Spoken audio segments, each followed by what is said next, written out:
Representatives of the people, we are here to declare that our resolve has not been weakened by these horrific and cowardly acts.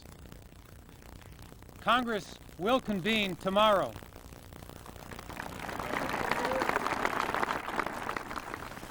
September 11th, 2001. That date will inject our brains. Joining us from Washington is former Senator, former Secretary of Defense, William Cohen, Chairman and CEO of the Cohen Group. Were you shocked, or was there an expectancy of something like this?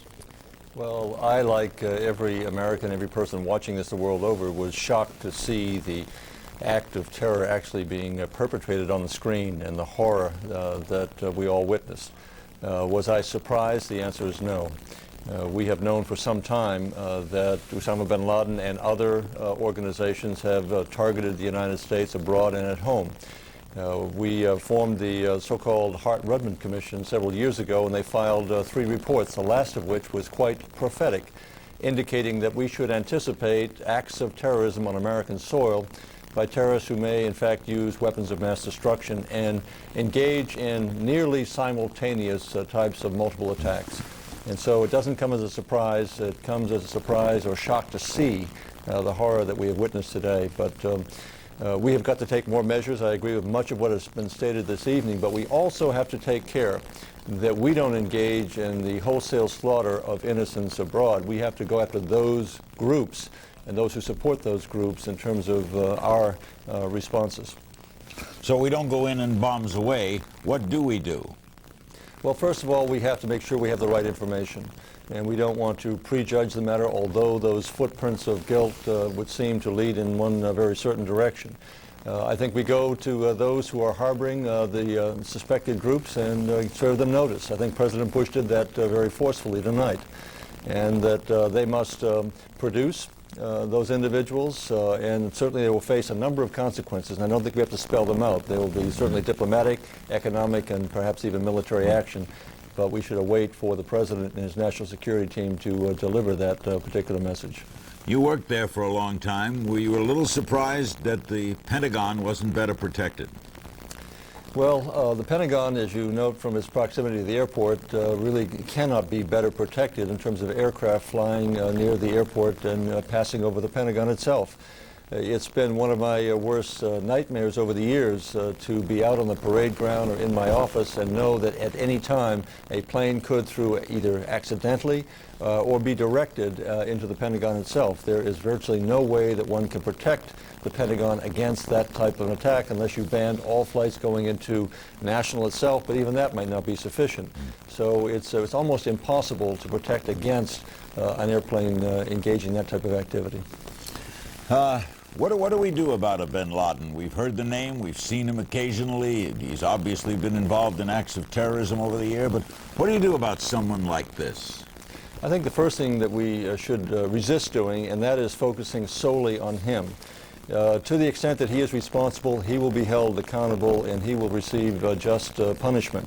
But there may be other bin Ladens out there, and there'll be more following. What we have to do is to eliminate the climate under which they're allowed to train, to be funded, and to perpetrate these acts. Senator Warner talked about President Putin calling President Bush today. I was in Moscow a year ago when one of the bombs went off, destroying one of their buildings. I went on national television pledging the United States to work hand in hand with the Russian people because they were being terrorized. And so this is an international problem. We have to gather our allies and say, this transcends all borders. When America is wounded, the rest of the world bleeds as well. And what happens here can have a dramatic impact on the life and the lifestyles of so many the world over. So we are in this together, and every American is in this together. Much like we came together after Pearl Harbor, we're coming together now, and we will respond as one nation. And Mr. Secretary, it must be asked, how did they get on these airplanes? Well, that's to be determined. Obviously, they were able to slip through the security. They may have had inside assistance. You may have had a situation in which bin Laden or another group has been placing sleepers for a year or so or less. We don't know exactly, having assistance to allow them to get on. There are many ways in which that could have happened, but that's going to have to await the investigation itself by the FBI and others. Thank you very much. Good friend. Always good seeing him. Not under these circumstances, though. William Cohen, the former Secretary of Defense. In a moment, we're going to talk with Tim O'Brien, the CNN correspondent, close friend of the Olsen family, as was this program. Barbara Olsen passed away today on American Air Flight 77. Brian Jenkins with us in Los Angeles, the terrorism expert. And Arthur Woke, a famed attorney who has done a lot of work involving aviation and who is, we understand, an angry man tonight. Before we check in with Tim and Brian and Arthur, tonight on the Capitol steps, the members of House and Senate gathered. Watch this.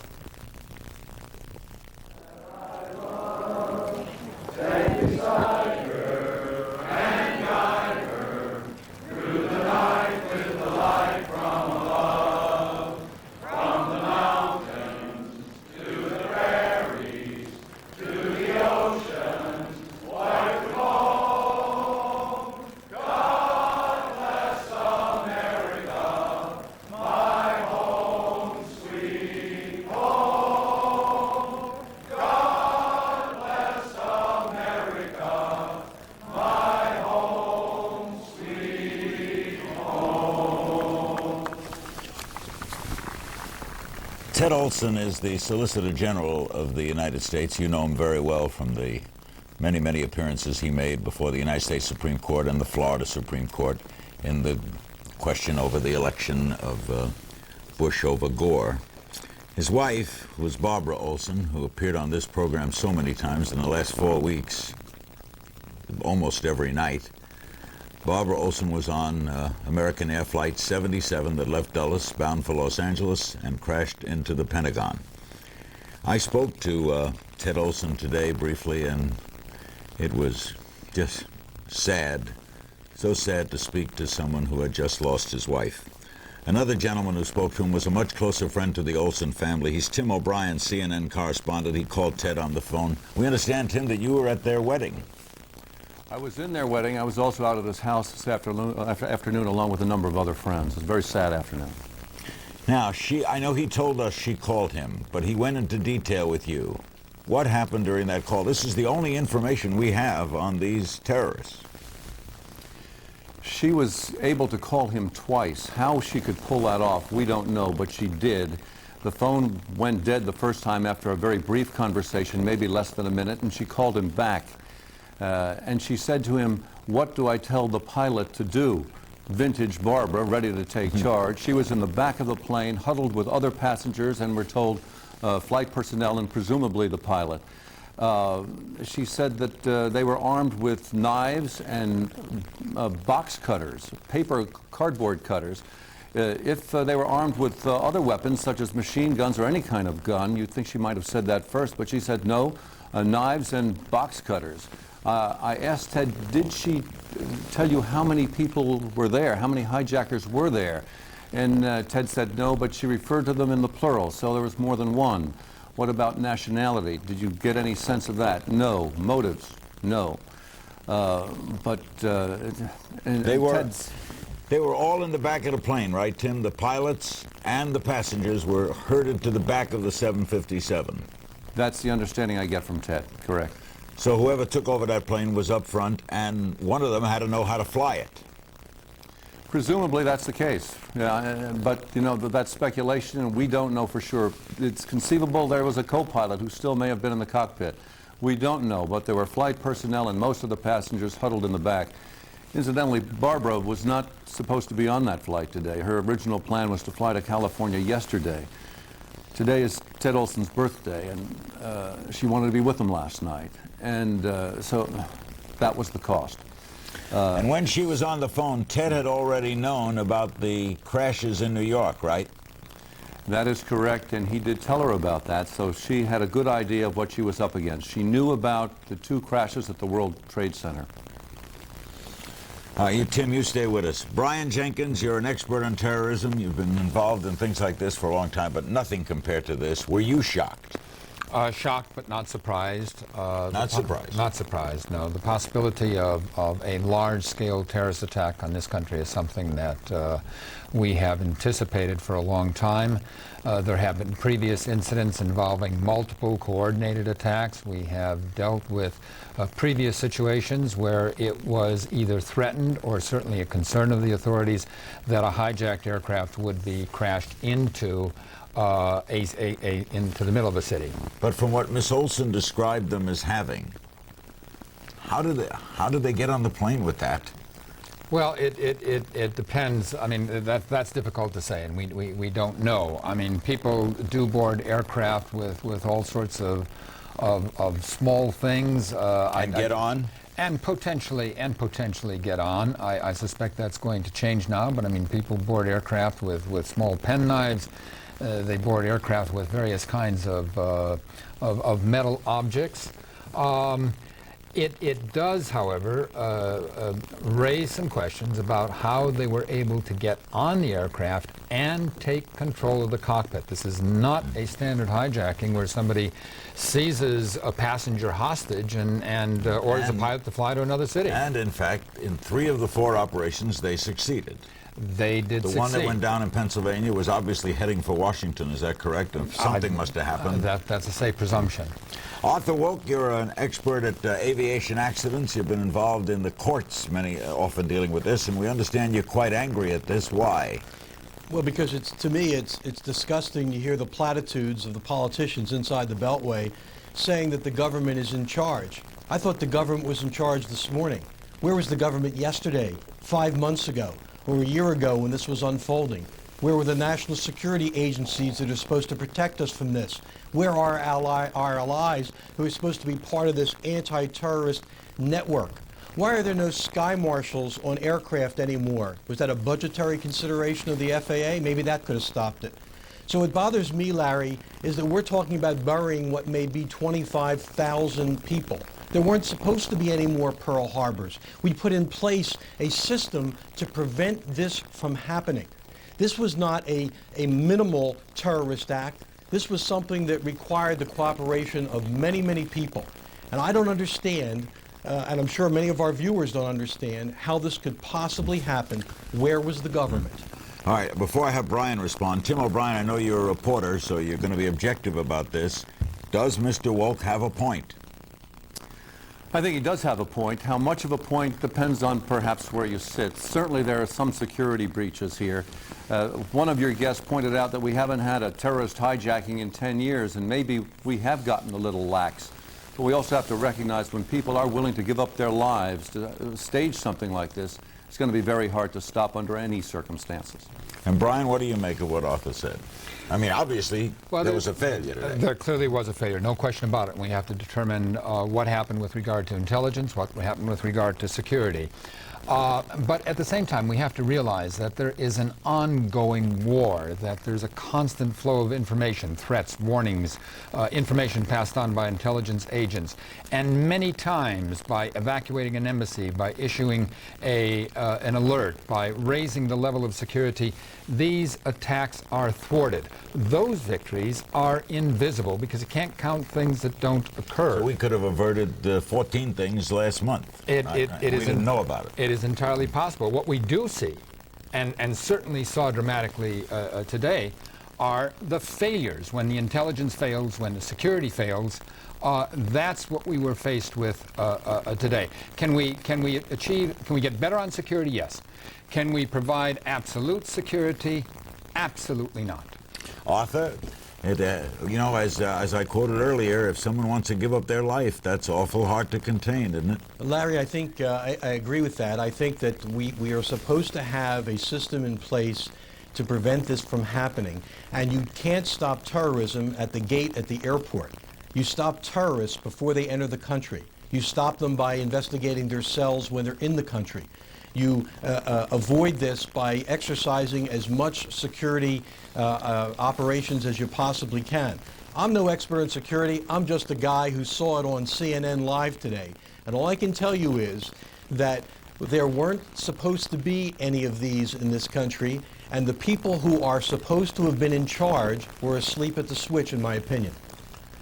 And also, since you're an expert on pilots and things, were you surprised that whoever did this was able to commandeer these aircraft? Not able really. to fly them? Not really. Remember, we have no sky marshals on the aircraft, so we have no one armed on aircraft randomly to prevent this from happening.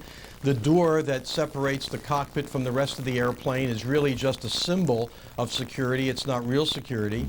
And finally, it doesn't take someone who's a rocket scientist to fly an airplane once it's airborne and to fly it into a building. So you don't have to be a sophisticated pilot to accomplish this, sadly. All right, let's do what we haven't done yet today, and since this is a special edition of Larry King Live, and we'll be doing this, of course, throughout the week in CNN 24 hours a day, let's include the audience. Knoxville, Tennessee, hello. Yes, sir, Mr. King. I was wondering what you and the panel thought about the possibility of the United States Army shooting down the plane over Pennsylvania. I know the Pentagon has denied it, but if they knew that plane was heading for D.C., is it possible that they did? And if they didn't, would they have later if it had gotten farther? Yeah, Tim, this is supposing, a plane's heading in, it's got passengers, it's going to go to the White House or to Camp David. Do you shoot it down? If there's that threat, you may have to, but certainly there are steps that can be taken before that threat materializes. First, you try to make contact with that plane, find out where it's going. But if it appears headed for the White House or the Pentagon or the Capitol or Camp David, and it's off route, that may be the only alternative you have, and it would make sense. You agree, Brian?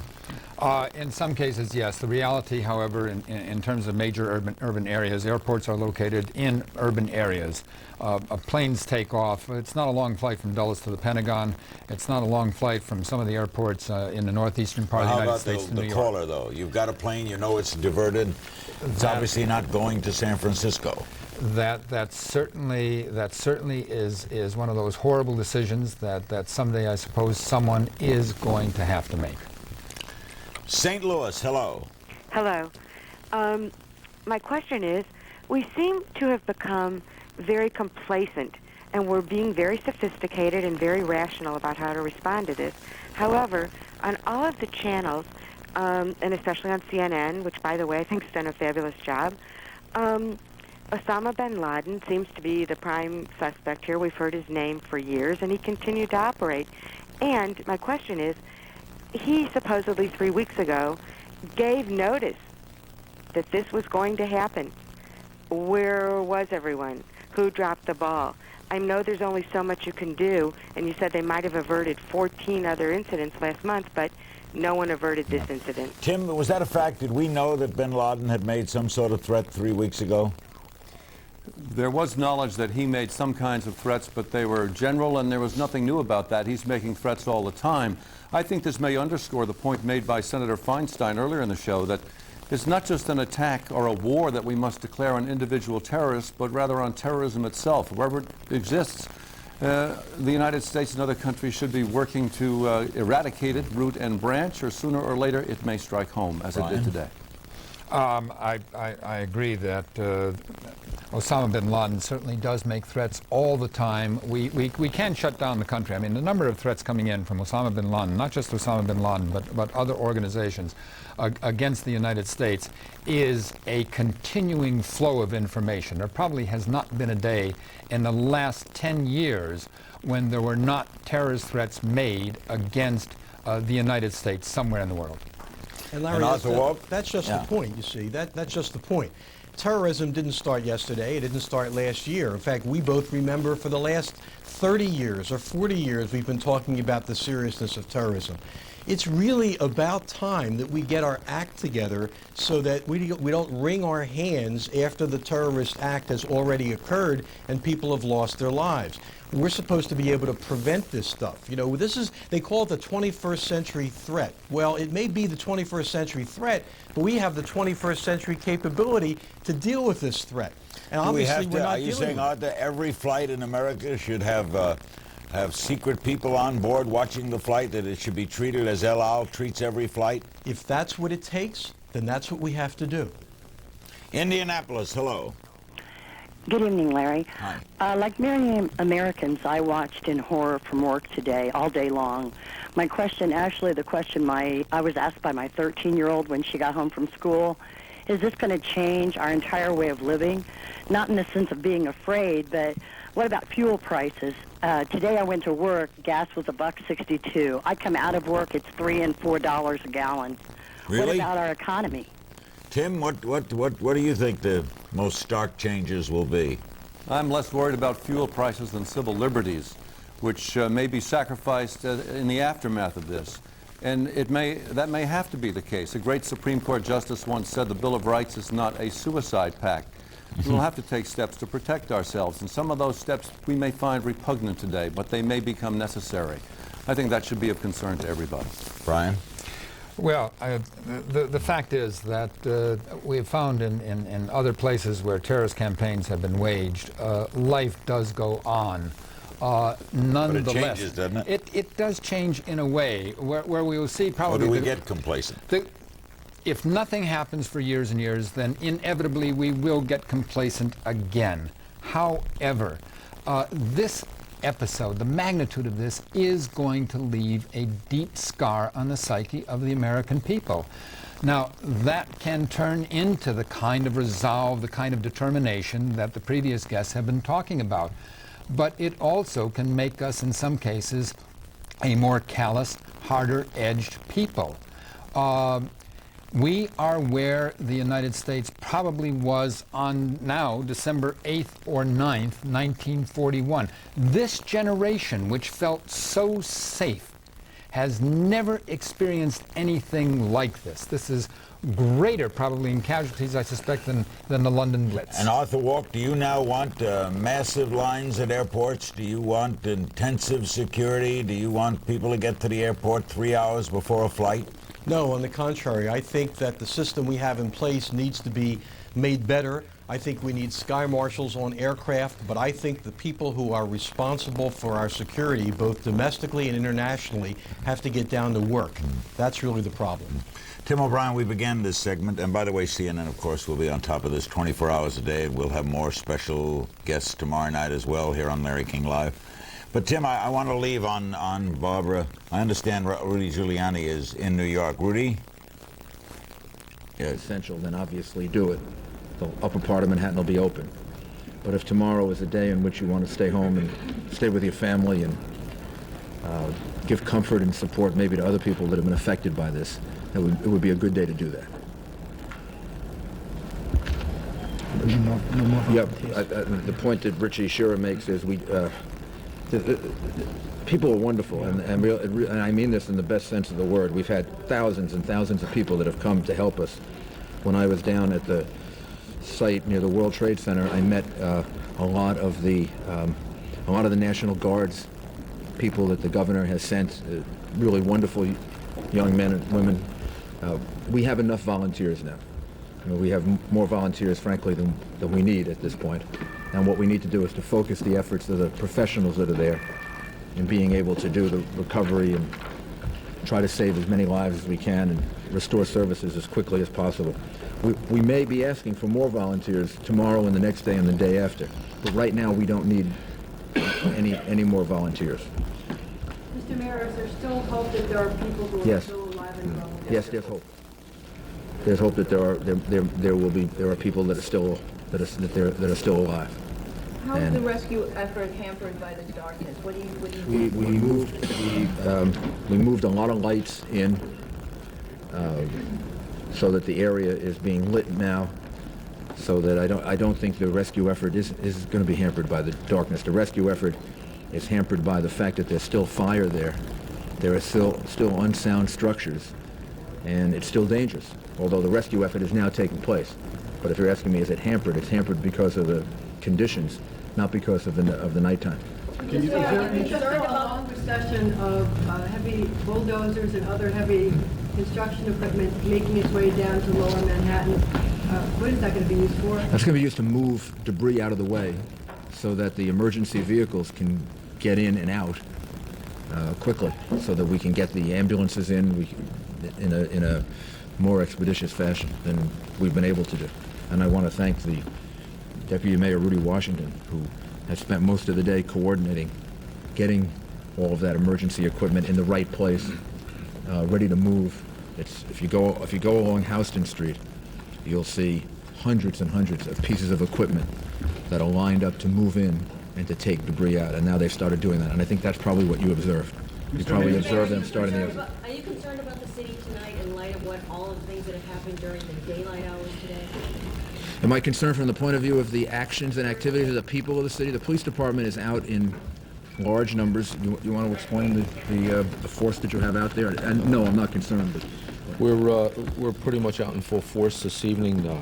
Southern Manhattan, as you know, we're primarily concentrating on the rescue efforts. The rest of the city is basically, some of the entry points are shut down. The tunnels are shut down. As of midnight, there will be no more traffic coming into Southern Manhattan from 14th Street. We're going to shut that down. I think the city's pretty secure, and we're going to continue doing what we're doing in the rescue effort and just hope for the best. Any reports of lawlessness, any reports of any looting or anything? Absolutely not. There's been no reports of looting or any other problems out of the ordinary. And as I said, the boroughs are working pretty normally, and so far so good. Mayor, did you see the president's comments tonight, and have you spoken to him again since? No, I spoke to him earlier today, and I only heard the very end of his comments because I was coming back from the World Trade Center. He said thousands today. I don't know the number at this point. That may be very well be the case. At this point, we're still in the effort of trying to recover. I don't know the numbers yet, but I mean, this is going to be, as I said, the numbers are going to be very, very high. Mr. Mayor, just if you think of the number of people that were in the building at the time, we've been spending time with the medical examiner, who, by the way, was injured himself, and so Dr. Hirsch was injured and had to be treated, but he's organized his office, and they are ready to deal with thousands and thousands of bodies if they have to. Mr. Mayor, earlier in the day, and we'll give them the support and the help to do that. Pardon me? He was down there, yes. He got injured. I mean,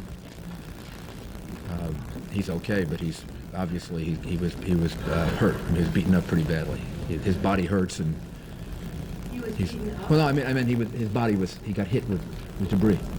No one beat him up. He got hit. He described it that way. I said, "How do you feel, Dr. Hirsch?" He said, "I got pretty beaten up." And then what happened is he got hit with debris.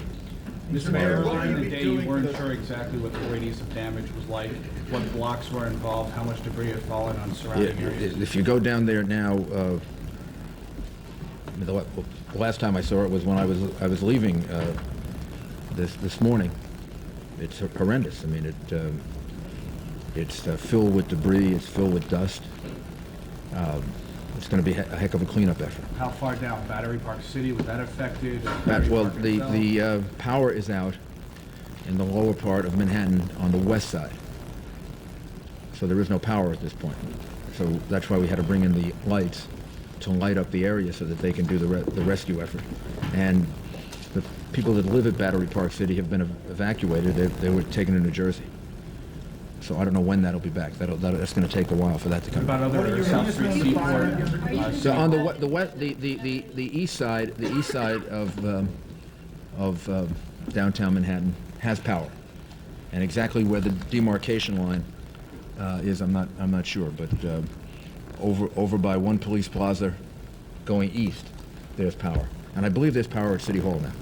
What are your plans for the rest of the night, for the next 12 hours? And My staff? And will you all still be?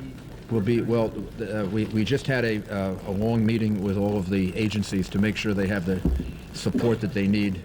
They'll all reassemble here at 8, 9 o'clock tomorrow morning, and some of the critical people will stay here throughout the night, and we'll have representatives here, and I'll be here for a while longer. Are you concerned about asbestos contamination? The health department has done tests, and at this point is not concerned. But so far, all the tests that we've done do not show an undue amount of asbestos. Doesn't show any particular chemical agent that we have to be concerned about. The accumulation of it for people who are down there can become very, very irritating. and there were a lot of people whose eyes have been burned, but I don't think there's any chemical agent that we have to worry about at this point. Do you have any idea how many police officers and firefighters you are missing? Yes, we have an idea of how many we're missing. Can you tell us that? Well, it's a lot. It's a lot. A lot of firefighters and a lot of police officers. And I don't know that. I really don't want to get into a numbers game until we know. It's a lot. It's a lot. There are also reports that there are some top brass in both departments who are missing. Yes, we lost the deputy chief of the fire department and the chief of the department. The chief of the fire department? The chief of the fire department. The first deputy commissioner. Feehan. Deputy Commissioner Feehan. Chief Gansey. Father Judge. And Ray Downey, who I just gave a party for at Gracie Mansion for his years of service to the fire department, who led our team in the Oklahoma City bombing rescue. We've also lost him. This is very difficult for you, Mr. Mayor. It's very difficult, not just for me, for the fire commissioner, and there are some other very close friends that are missing right now. Have you had to speak to their families? I haven't been able to speak to their families yet. Mr. Mayor, advice against New Yorkers who are still concerned about going to work and things like that. The very best thing would be to stay home tomorrow. If you have to come to work, and you work north of 14th Street, then you can come to work if it's critical. So if it's important and it's critical, then you come to work. But if you can stay home tomorrow, you're going to make things easier on yourself and easier on the city if you stay home. So the city is not officially closed. Manhattan is not officially closed north of 14th Street. But we're advising people if you can stay home, it would be better. Outside of Manhattan, you go to work and do all the things you would normally do. There's no particular reason to be constricted in activities there. But if you can stay out of the city, that would be good. Any idea when the airports will reopen? I believe not before 2 o'clock tomorrow, but that was the report we had a while earlier. So at least closed until then. Mr. Mayor, Arab Americans for Peace issued a statement condemning the attack and asking for Americans and New Yorkers to withhold judgment until after an investigation has been completed. But they're also concerned about the fact that Muslim communities here in New York will be targeted for harassment both by law enforcement officials and by community members because of the nature of the attack. Just the opposite. They will receive extra protection. That's the point of what I was saying earlier. Nobody should engage in group blame. The reality is, whoever is responsible for this, law enforcement will figure that out. The United States government will figure it out, and the retaliation will be, I'm sure, very, very strong, and make an example out of those people. But nobody should try to make that determination on their own. Nobody should blame any group of people or any nationality or any ethnic group. The particular individuals responsible and the groups responsible, that's up to law enforcement, and it's up to the United States government to figure out. And citizens of New York should, even if they have anger, which is understandable, and very, very strong emotions about this, it isn't their place to get involved in this. Then they're just participating in the kind of activity we just witnessed. And New Yorkers are not like that. So we're sensitive to that. The police department will have special patrols in those areas of the city, and anybody that tries to do anything like that will be arrested. Mr. Mayor, is there anything you could say to put to rest of the fears people have? Everything is being done to try to make the city as secure as possible. The president, the FBI, federal government, the state, the governor, the New York City Police Department, law enforcement authorities, everything is being done that can be done. And people tonight should say a prayer for the people that we've lost, and be grateful that we're all here. And tomorrow, New York is going to be here, and we're going to rebuild, and we're going to be stronger than we were before. Last question. Police Commissioner Carrick, did you lose any top people in your department?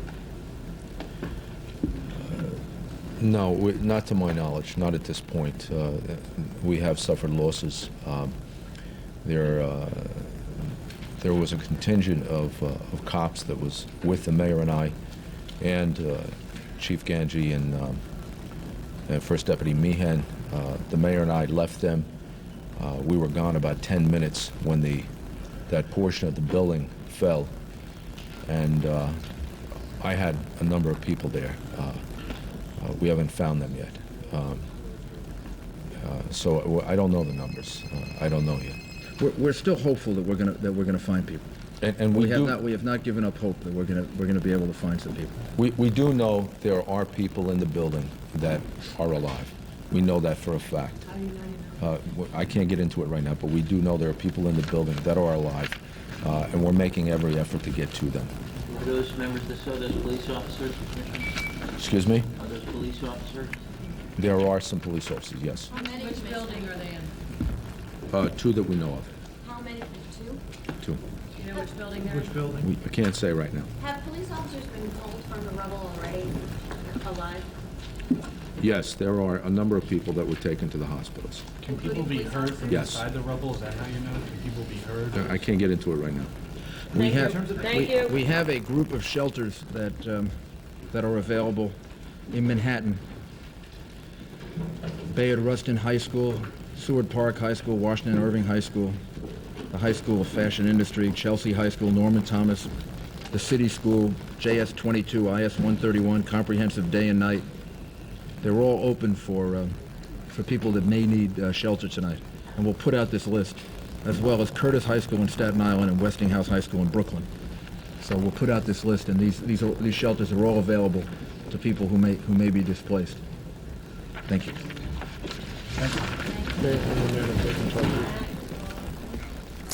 That was Mayor Rudy Giuliani in a late evening press conference in New York discussing the events of the day and the precautions taken by the city. This is the end of Larry King Live, but I did want to say a word and hold Tim O'Brien over too about Barbara Olson. Barbara appeared on this show many times, as you know. Sometimes her opinions could be infuriating, but you could not love her.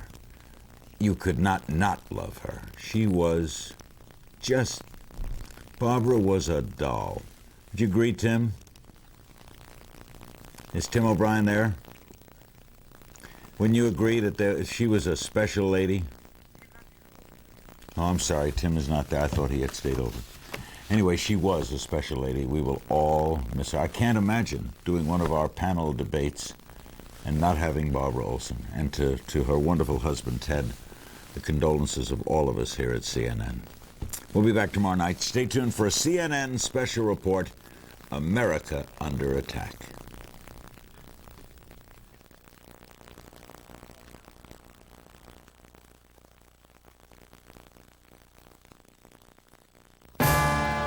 Now, a CNN special report, America Under Attack. Here's Paula Zahn in New York, Wolf Blitzer in Washington, and Bill Hemmer in Atlanta. Good evening, everyone. You've heard some of our leaders calling today one of the worst days in American history. You are joining us now some 13 hours after two hijacked commercial airlines crashed into the World Trade Center, taking down the North Tower, taking down the South Tower, as well as an adjoining building. Some 50,000 people worked in this complex. As I look behind me tonight, a disturbing sight. And after we look at this shot, we will try to fast forward to this evening. No trace of what used to be the tallest buildings in New York City, just a smoldering black hole. The Empire State Building, now the tallest building in the city. The strikes happened 18 minutes apart, the first one at 8:45. By 10:30, both towers had collapsed. An untold number of victims are still trapped inside the wreckage of the building. Mayor Giuliani and the police chief confirming they believe there are people who are still alive. Unfortunately, rescue workers cannot get to them at this hour because of falling debris, because of smoke, and because of structures of buildings that might continue to collapse. Mayor Giuliani said the death toll could be horrendous. He said the numbers are going to be very, very high. What we can tell you tonight is the city is confirming that some 265 firefighters are believed to be dead. The police chief saying among the dead, the chief of the fire department as well as the deputy chief, some 85 police officers missing tonight. CNN's Peter Viles takes us back to the start of this dreadful day. I need to warn you, the pictures are graphic. Some of you might find them disturbing. Just before 9 a.m. Eastern, Americans awakened to shocking pictures from New York. I just saw the entire top part of the World Trade Center explode. Minutes earlier at 8:45, a hijacked plane had slammed into one of the World Trade Center towers. 9:03 a.m., a sickening sight. Oh my God! A second plane crashes into the Trade Center. See the damage to that about the middle of the building. Just incredible what we are witnessing here. People on the ground look on in horror as workers in the Trade Center towers fall or maybe even jump to their deaths. 9:30 a.m., the president in Florida. Today we've had a national tragedy. Two airplanes have crashed into the World Trade Center in an apparent terrorist attack on our country. The airport's being evacuated. They need to go home. 9:40, all American airports have been closed, but there are still planes in the sky. And minutes later, one of them crashes into the Pentagon. Several Army officers I talked to reported hearing a big explosion, seeing shards of metal. 9:59, as the Pentagon burns, the South Tower of the World Trade Center buckles and collapses.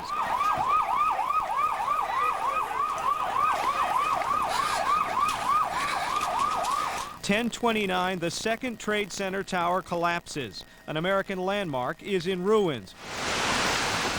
Here it comes. I'm getting behind a car. Thousands feared dead, lower Manhattan shrouded in smoke and debris. 10:48, police in western Pennsylvania confirmed that a fourth hijacked plane crashed a half hour earlier outside Pittsburgh. Enormous loss of life there. Noon, shock and disbelief. As the dead and wounded are taken to East Coast hospitals, officials in New York and Washington report a shortage of blood and appeal to Americans to donate their blood. Late afternoon, New Yorkers are evacuating lower Manhattan by the thousands. Parts of the city unrecognizable. A third building at the Trade Center, this one 47 stories, collapses. At Bellevue Hospital, an official says, quote, "It is a catastrophe of unparalleled proportions." Peter Viles, CNN, New York. And if you were with us through Mayor Giuliani's news conference, you can see how tough it is for anybody to sort out the magnitude of what this city endured as well as what Washington endured today. I was on the phone earlier with a city official who believes the death toll will go into the thousands. Once again, that is impossible to even get a sense of the number of injuries and the number of deaths because of the fact that rescuers simply cannot get in to that perimeter area surrounding the World Trade Center because of fears of further structural collapse. I wanted to let you know what we can also tell you New Yorkers can expect in the morning. The city from 14th Street down will be closed off to civilians at least until Thursday. All New York City public schools, parochial schools, and private schools will be closed tomorrow. All, as I mentioned, all businesses below 14th Street will be closed as well. The nation's airports have been completely shut down at least until noon Eastern on Wednesday. The stock markets, as you can see on the screen, will also be closed. And you know that the news from the Asian markets that are now opening is not good, opening to a 17-year low. But once again, New Yorkers are going to wake up to a skyscape they barely recognized. The two towering World Trade Towers no longer exist. And Wolf, throughout the next hour, we will hope to be bringing you more information from some of the trauma centers in the area that are trying to treat patients. We know for a fact some 300 victims are being treated at St. Vincent's Hospital, and we're going to go to our reporter live there to get a better sense of what their condition is at the moment.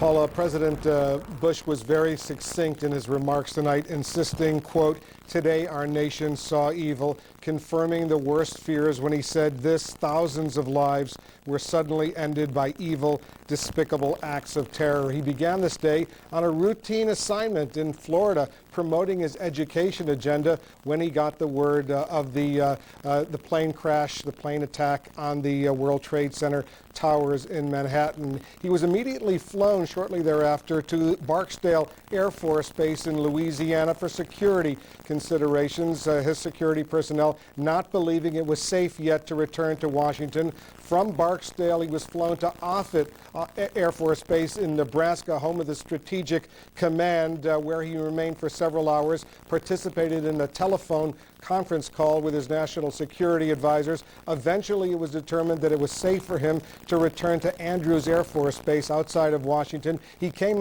in under unprecedented escort protection from F-15s and F-16s, eventually landing at Air Force Andrews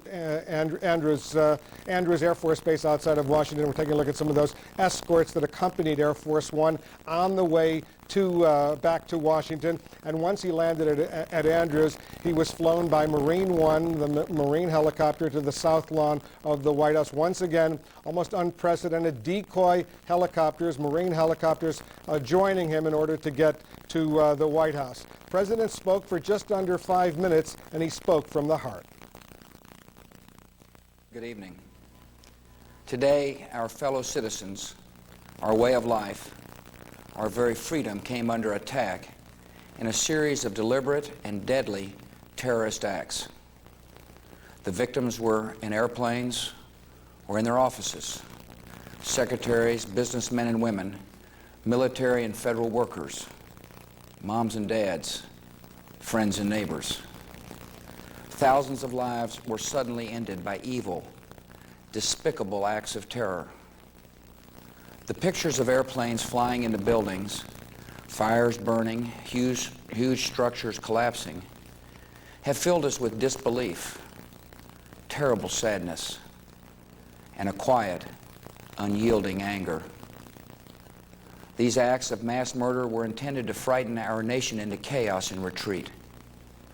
But they have failed. Our country is strong.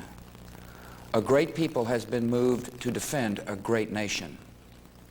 Terrorist attacks can shake the foundations of our biggest buildings, but they cannot touch the foundation of America. These acts shattered steel, but they cannot dent the steel of American resolve. America was targeted for attack because we're the brightest beacon for freedom and opportunity in the world, and no one will keep that light from shining. Today, our nation saw evil, the very worst of human nature, and we responded with the best of America, with the daring of our rescue workers, with the caring for strangers and neighbors who came to give blood and help in any way they could. Immediately following the first attack, I implemented our government's emergency response plans. Our military is powerful, and it's prepared. Our emergency teams are working in New York City and Washington, D.C. to help with local rescue efforts. Our first priority is to get help to those who have been injured and to take every precaution to protect our citizens at home and around the world from further attacks. The functions of our government continue without interruption. Federal agencies in Washington, which had to be evacuated today, are reopening for essential personnel tonight and will be open for business tomorrow. Our financial institutions remain strong, and the American economy will be open for business as well. The search is underway for those who are behind these evil acts. I've directed the full resources of our intelligence and law enforcement communities to find those responsible and to bring them to justice. We will make no distinction between the terrorists who committed these acts and those who harbor them. I appreciate so very much the members of Congress who have joined me in strongly condemning these attacks. And on behalf of the American people, I thank the many world leaders who have called to offer their condolences and assistance. America and our friends and allies join with all those who want peace and security in the world, and we stand together to win the war against terrorism. Tonight I ask for your prayers for all those who grieve, for the children whose worlds have been shattered, for all whose sense of safety and security has been threatened. And I pray they will be comforted by a power greater than any of us, spoken through the ages in Psalm 23. Even though I walk through the valley of the shadow of death, I fear no evil, for you are with me. This is a day when all Americans from every walk of life unite in our resolve for justice and peace.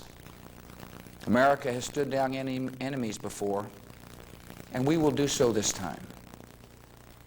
None of us will ever forget this day, yet we go forward to defend freedom and all that is good and just in our world. Thank you, good night, and God bless America. President Bush speaking at the White House almost 2 hours ago from the Oval Office, his first nationally televised Oval Office address. Our senior White House correspondent John King is at the White House. John, from that address, the president met with his top national security advisors. What do we know about that meeting? That's right, Wolf. The president immediately proceeded to that meeting at the White House Situation Room. It lasted a little under an hour, we are told. On the national security side, the president was brought up to speed on U.S. military deployments around the world, including the status of U.S. forces in the Persian Gulf region, as well as the deployment today of naval vessels from Norfolk, Virginia, up along the eastern seaboard of the United States.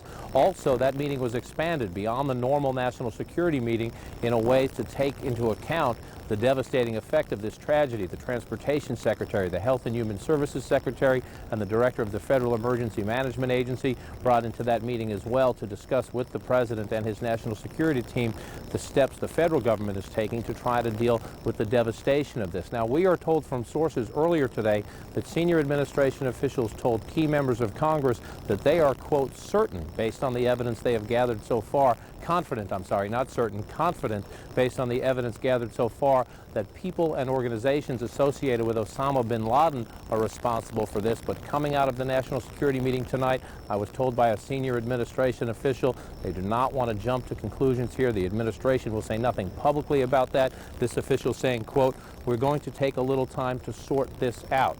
So the president being briefed by his team, he is here at the White House tonight. That meeting is now over, but look for the president tomorrow to have more public events. The goal here is to send reassuring signals to the American people. We are told the first order of business tomorrow is a bipartisan meeting with the congressional leadership here at the White House. Wolf. And John, the president was also sending a very powerful signal to the enemies of the United States when he said this. Let me read this line from his speech. He said, we will make no distinction between the terrorists who committed these acts and those who harbor them, which suggests that some states may eventually be paying a price if the U.S. concludes that they were responsible as well. It certainly does. The president's very strong words there come at a time this administration and especially the prior administration had been criticized for some by not taking stronger actions against the governments that have provided safe harbor and financial support to Osama bin Laden. Again, the administration publicly not assigning any blame, but we do know from the intelligence briefings provided to key members of Congress that is the administration's at least a preliminary conclusion. Again, 3 sources I spoke to on Capitol Hill say administration officials used the word confident that the evidence they were gathering so far pointed to the bin Laden organization. Wolf. All right, John King, stand by at the White House. I want to bring in our military affairs correspondent, Jamie McIntyre. He's at the Pentagon, which saw devastation there as well. Jamie, first of all, what do we know about the casualty count at the Pentagon?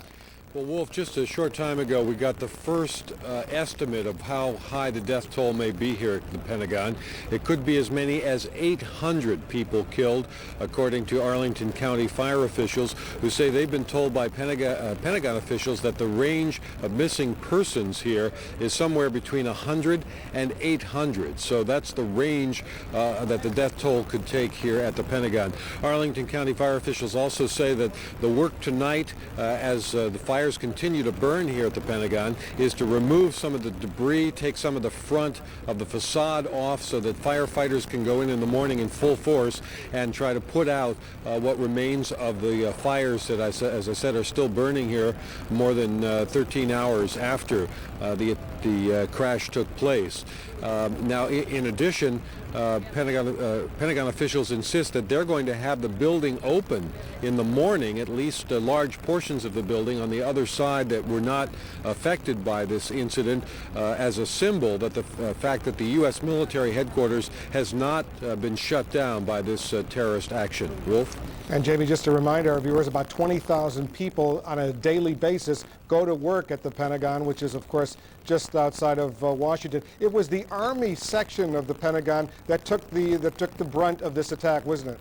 Well, actually, it hit at the 4th corridor, if you're familiar with the Pentagon from your Pentagon days, in an area that had just been renovated. That actually is an area where there are a lot of Navy offices. There were also a lot of Army offices along this side of the Pentagon over here that was also affected by the blaze. A couple of interesting notes. One is that this marks a dividing line between where the Pentagon was just completed being renovated and another area that they were just about to start on. That meant that there were fewer people in both of those sections. In one case, because some people had not yet moved into new offices. In other case, because they had just moved out of old offices. And in the new area, which is on this side and didn't burn as much, some of the new improved fire security systems helped a lot, including a sprinkler system that was installed on one side of the Pentagon, had not been installed on the other. That was a big help in keeping the fire down. And Jamie, while we have you, what have you been hearing about troop deployments by the military in the aftermath of this attack? Well, I've only heard of one significant move so far, and that is the decision to hold the USS Enterprise aircraft carrier in the Persian Gulf region. The Enterprise had just been relieved by the Carl Vinson in the Persian Gulf and was on its way home.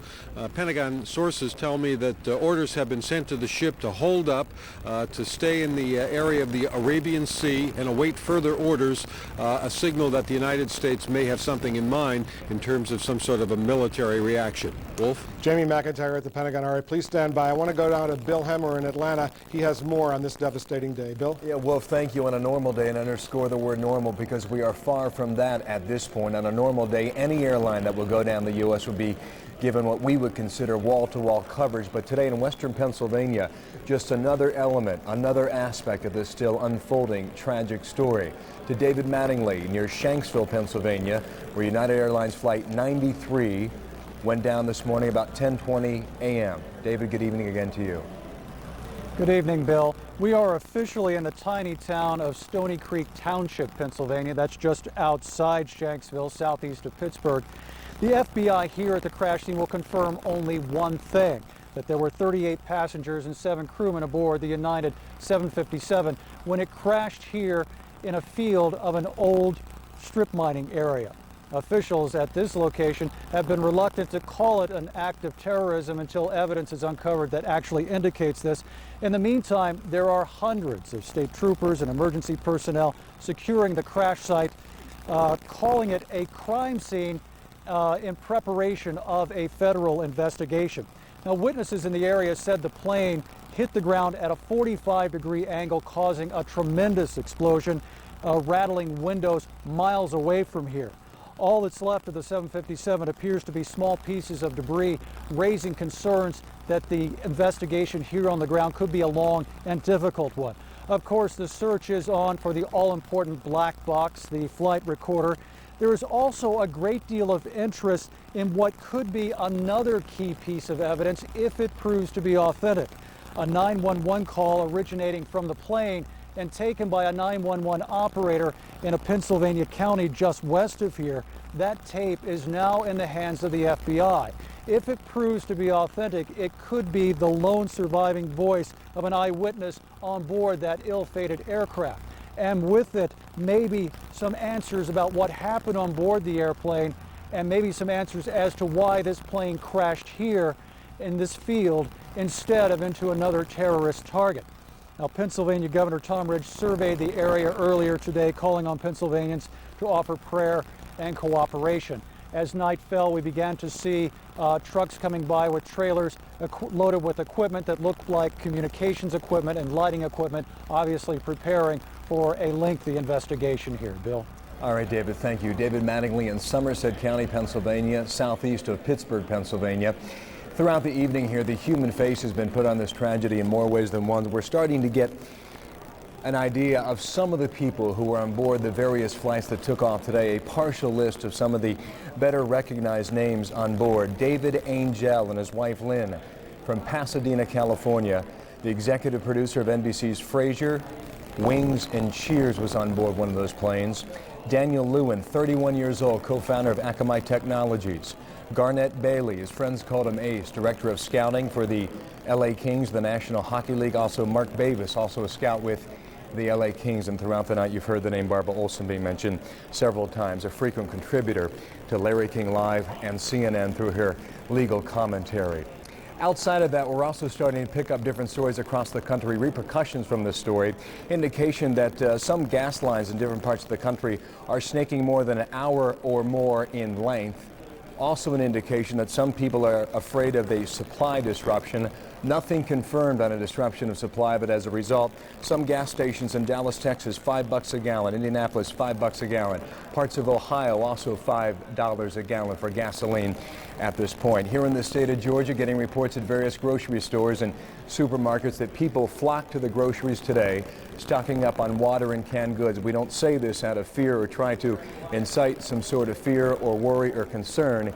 It's just the reports we're getting from people and the way they are reacting to what we have seen now for the past 13 and a half hours, originating this morning about 9 a.m. Eastern Time in New York City. Speaking of New York, back to Manhattan and Paula Zahn. Paula? Thanks, Bill. I think people here are just beginning to grasp the sheer horror and the tragedy of the multiple attacks on this city today.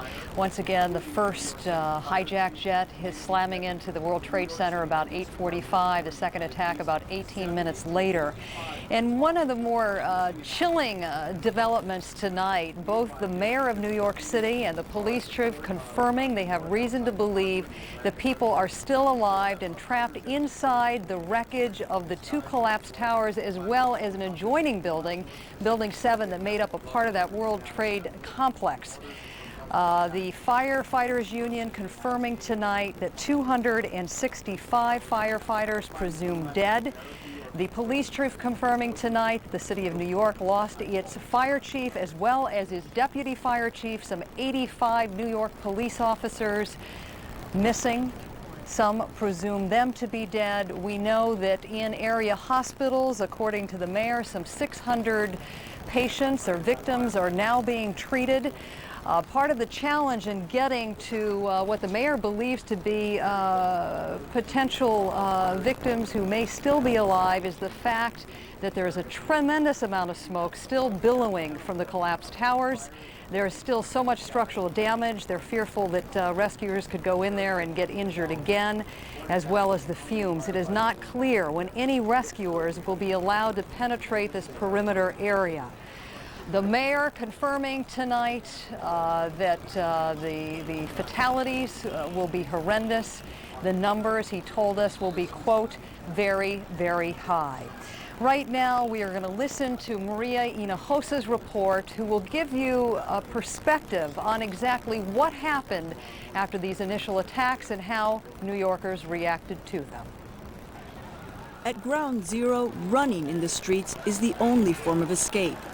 But on those same streets, the chaos and vibrations couldn't be avoided. Further north, New Yorkers gathered at Times Square. In humble silence and disbelief, everyone looking up to the big screen. Downtown, the mass exodus began. I saw everybody crying in the streets, saying their prayers and crying. I saw different races, nationalities, and creeds that usually have differences with one another come together and bond and love and respect. Along Fifth Avenue, people flooded to the streets to watch together. Oh my God, it's inside the first building. The faces of New Yorkers, solemn, quiet, praying.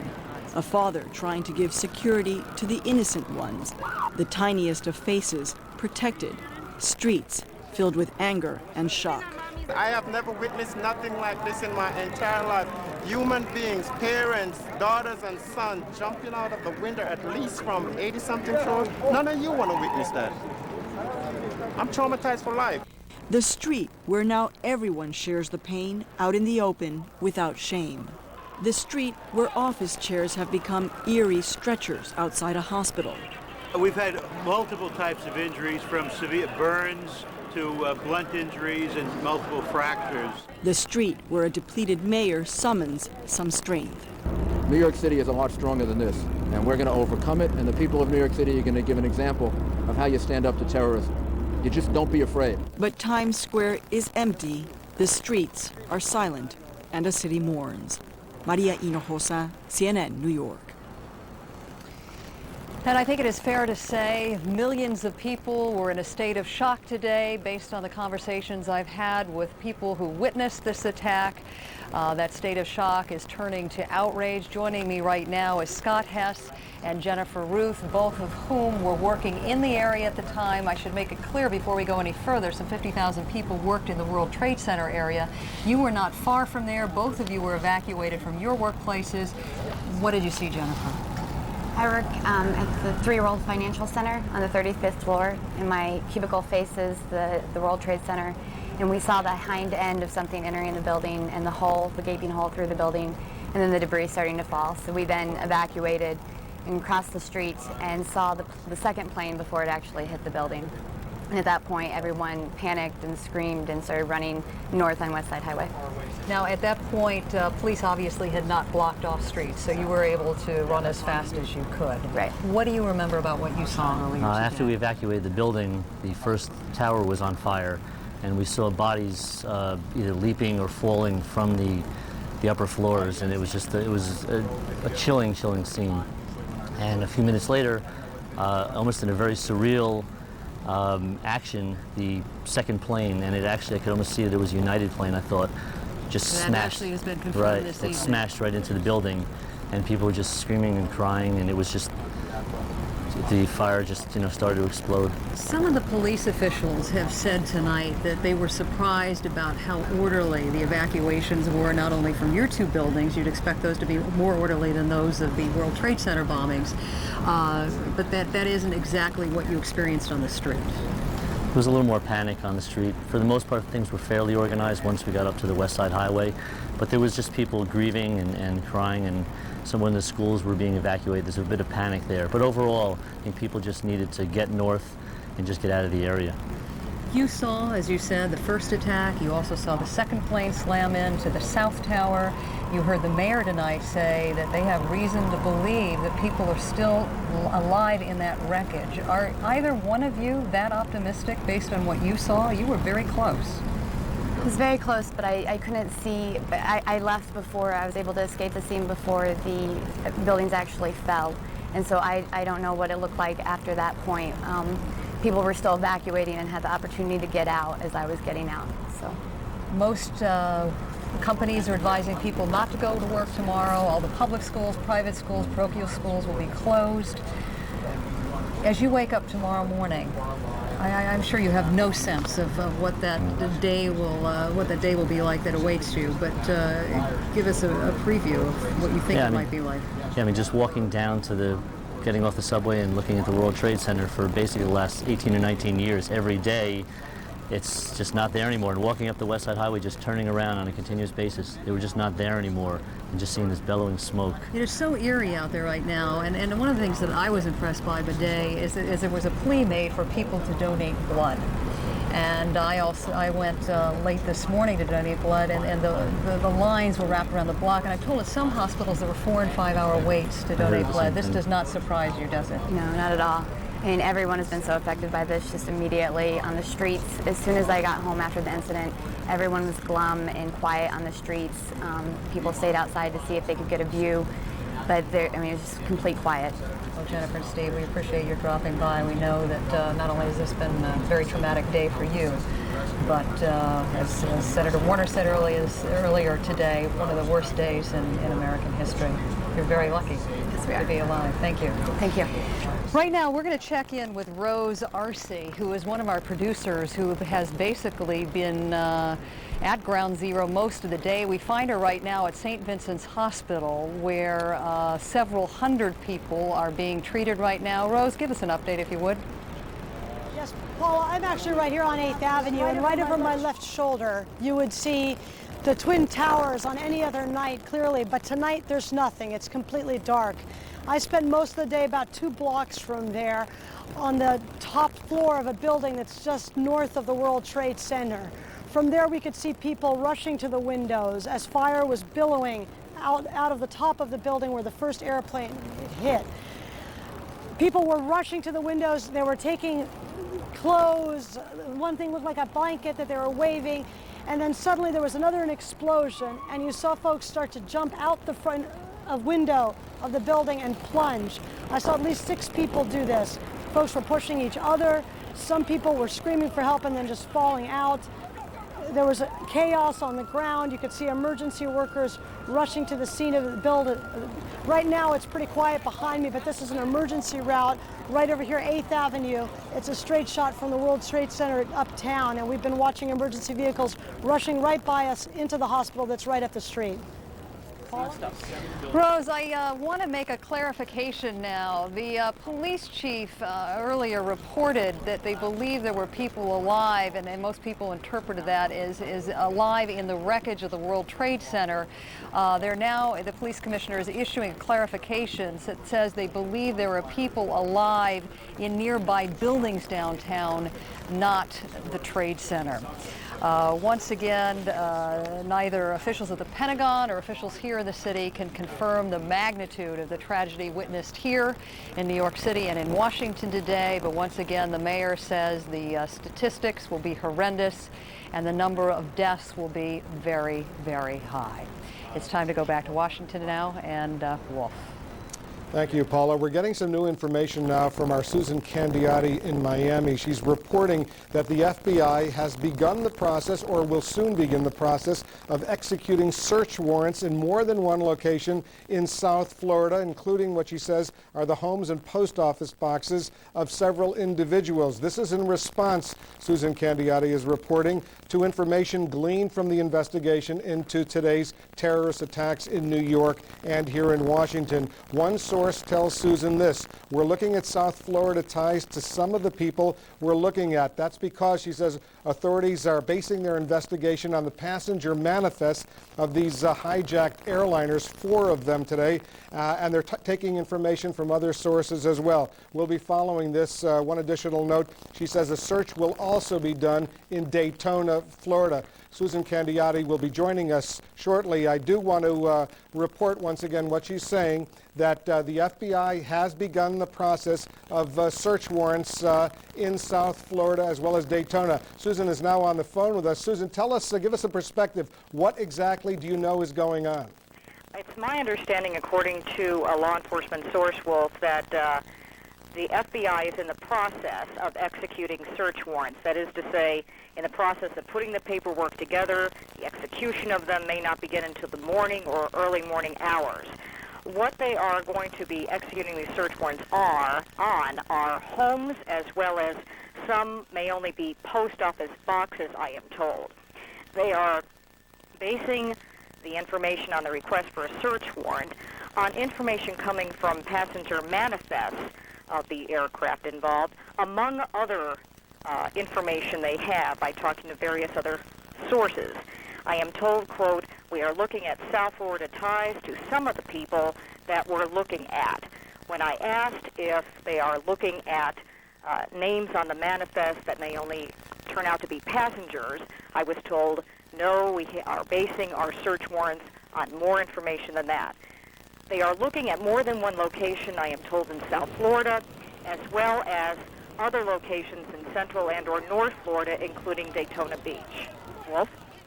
Susan Candiotti in Miami, thank you very much. And our Jonathan Karl, our congressional correspondent, has been talking with members of Congress who also have been receiving intelligence briefings. John, tell us what you're hearing now. Well, Wolf, I'm outside the Capitol Police headquarters here on Capitol Hill, where Attorney General and also the FBI Director have both been briefing about 75 members of Congress. I can tell you that in general, the one bit of information here is that they believe, according to the Attorney General told members of Congress, these were teams of 3 to 5 operating on each one of these planes, and that they believe that in each one of the cases where they have direct information, they were armed only with knives. Besides that, members of Congress I've spoken to that were in this briefing expressing frustration at the lack of information. They wanted to know about the plane that went down outside of Pittsburgh. They wanted to know where was that plane's destination. They wanted to know more about the nationalities of those that were involved with this attack. And they said they got essentially no new information on any of that. But again, the one thing that they did get out of this was that, according to the Attorney General, what the Attorney General told the members of Congress here, those were teams of 3 to 5 operating on each one of those planes. Now, there will be another extraordinary briefing of law enforcement officials tomorrow at 12:30 on the floor of the House of Representatives, because every member of the House and Senate, for that matter, obviously wants to get briefed, wants to get these questions answered. So there will be a closed briefing on the floor of the House, we are told, tomorrow at 12:30 with law enforcement officials. Jonathan Karl, so many questions and still so few answers. Thanks so much for joining us. And I want to bring in now the former UN ambassador, United States ambassador to the United Nations and Energy Secretary during the Clinton administration, Bill Richardson, who was one of the last high-ranking U.S. officials to actually go to Afghanistan and meet with Taliban leaders. He met with them in late 1997. And also Julie Serz, a former U.S. Defense Intelligence Agency analyst, a specialist on the Taliban and Afghanistan and Osama bin Laden. And first to you, Secretary Richardson, what is your sense right now, knowing the Taliban, knowing Osama bin Laden, hearing these reports, what do you believe that Osama bin Laden was responsible for this? My gut feeling, Wolf, is yes, that every indicator, which is similar to the bombing of our 2 embassies, to the USS Cole, the modus operandi, the 3 to 5, that most likely it is Osama bin Laden. I believe that intelligence is also indicating that he's now in Afghanistan. If that is the case, I think this new policy makes sense, and that is that any nation that harbors such a terrorist would also be the beneficiary of a retaliatory effort by the United States.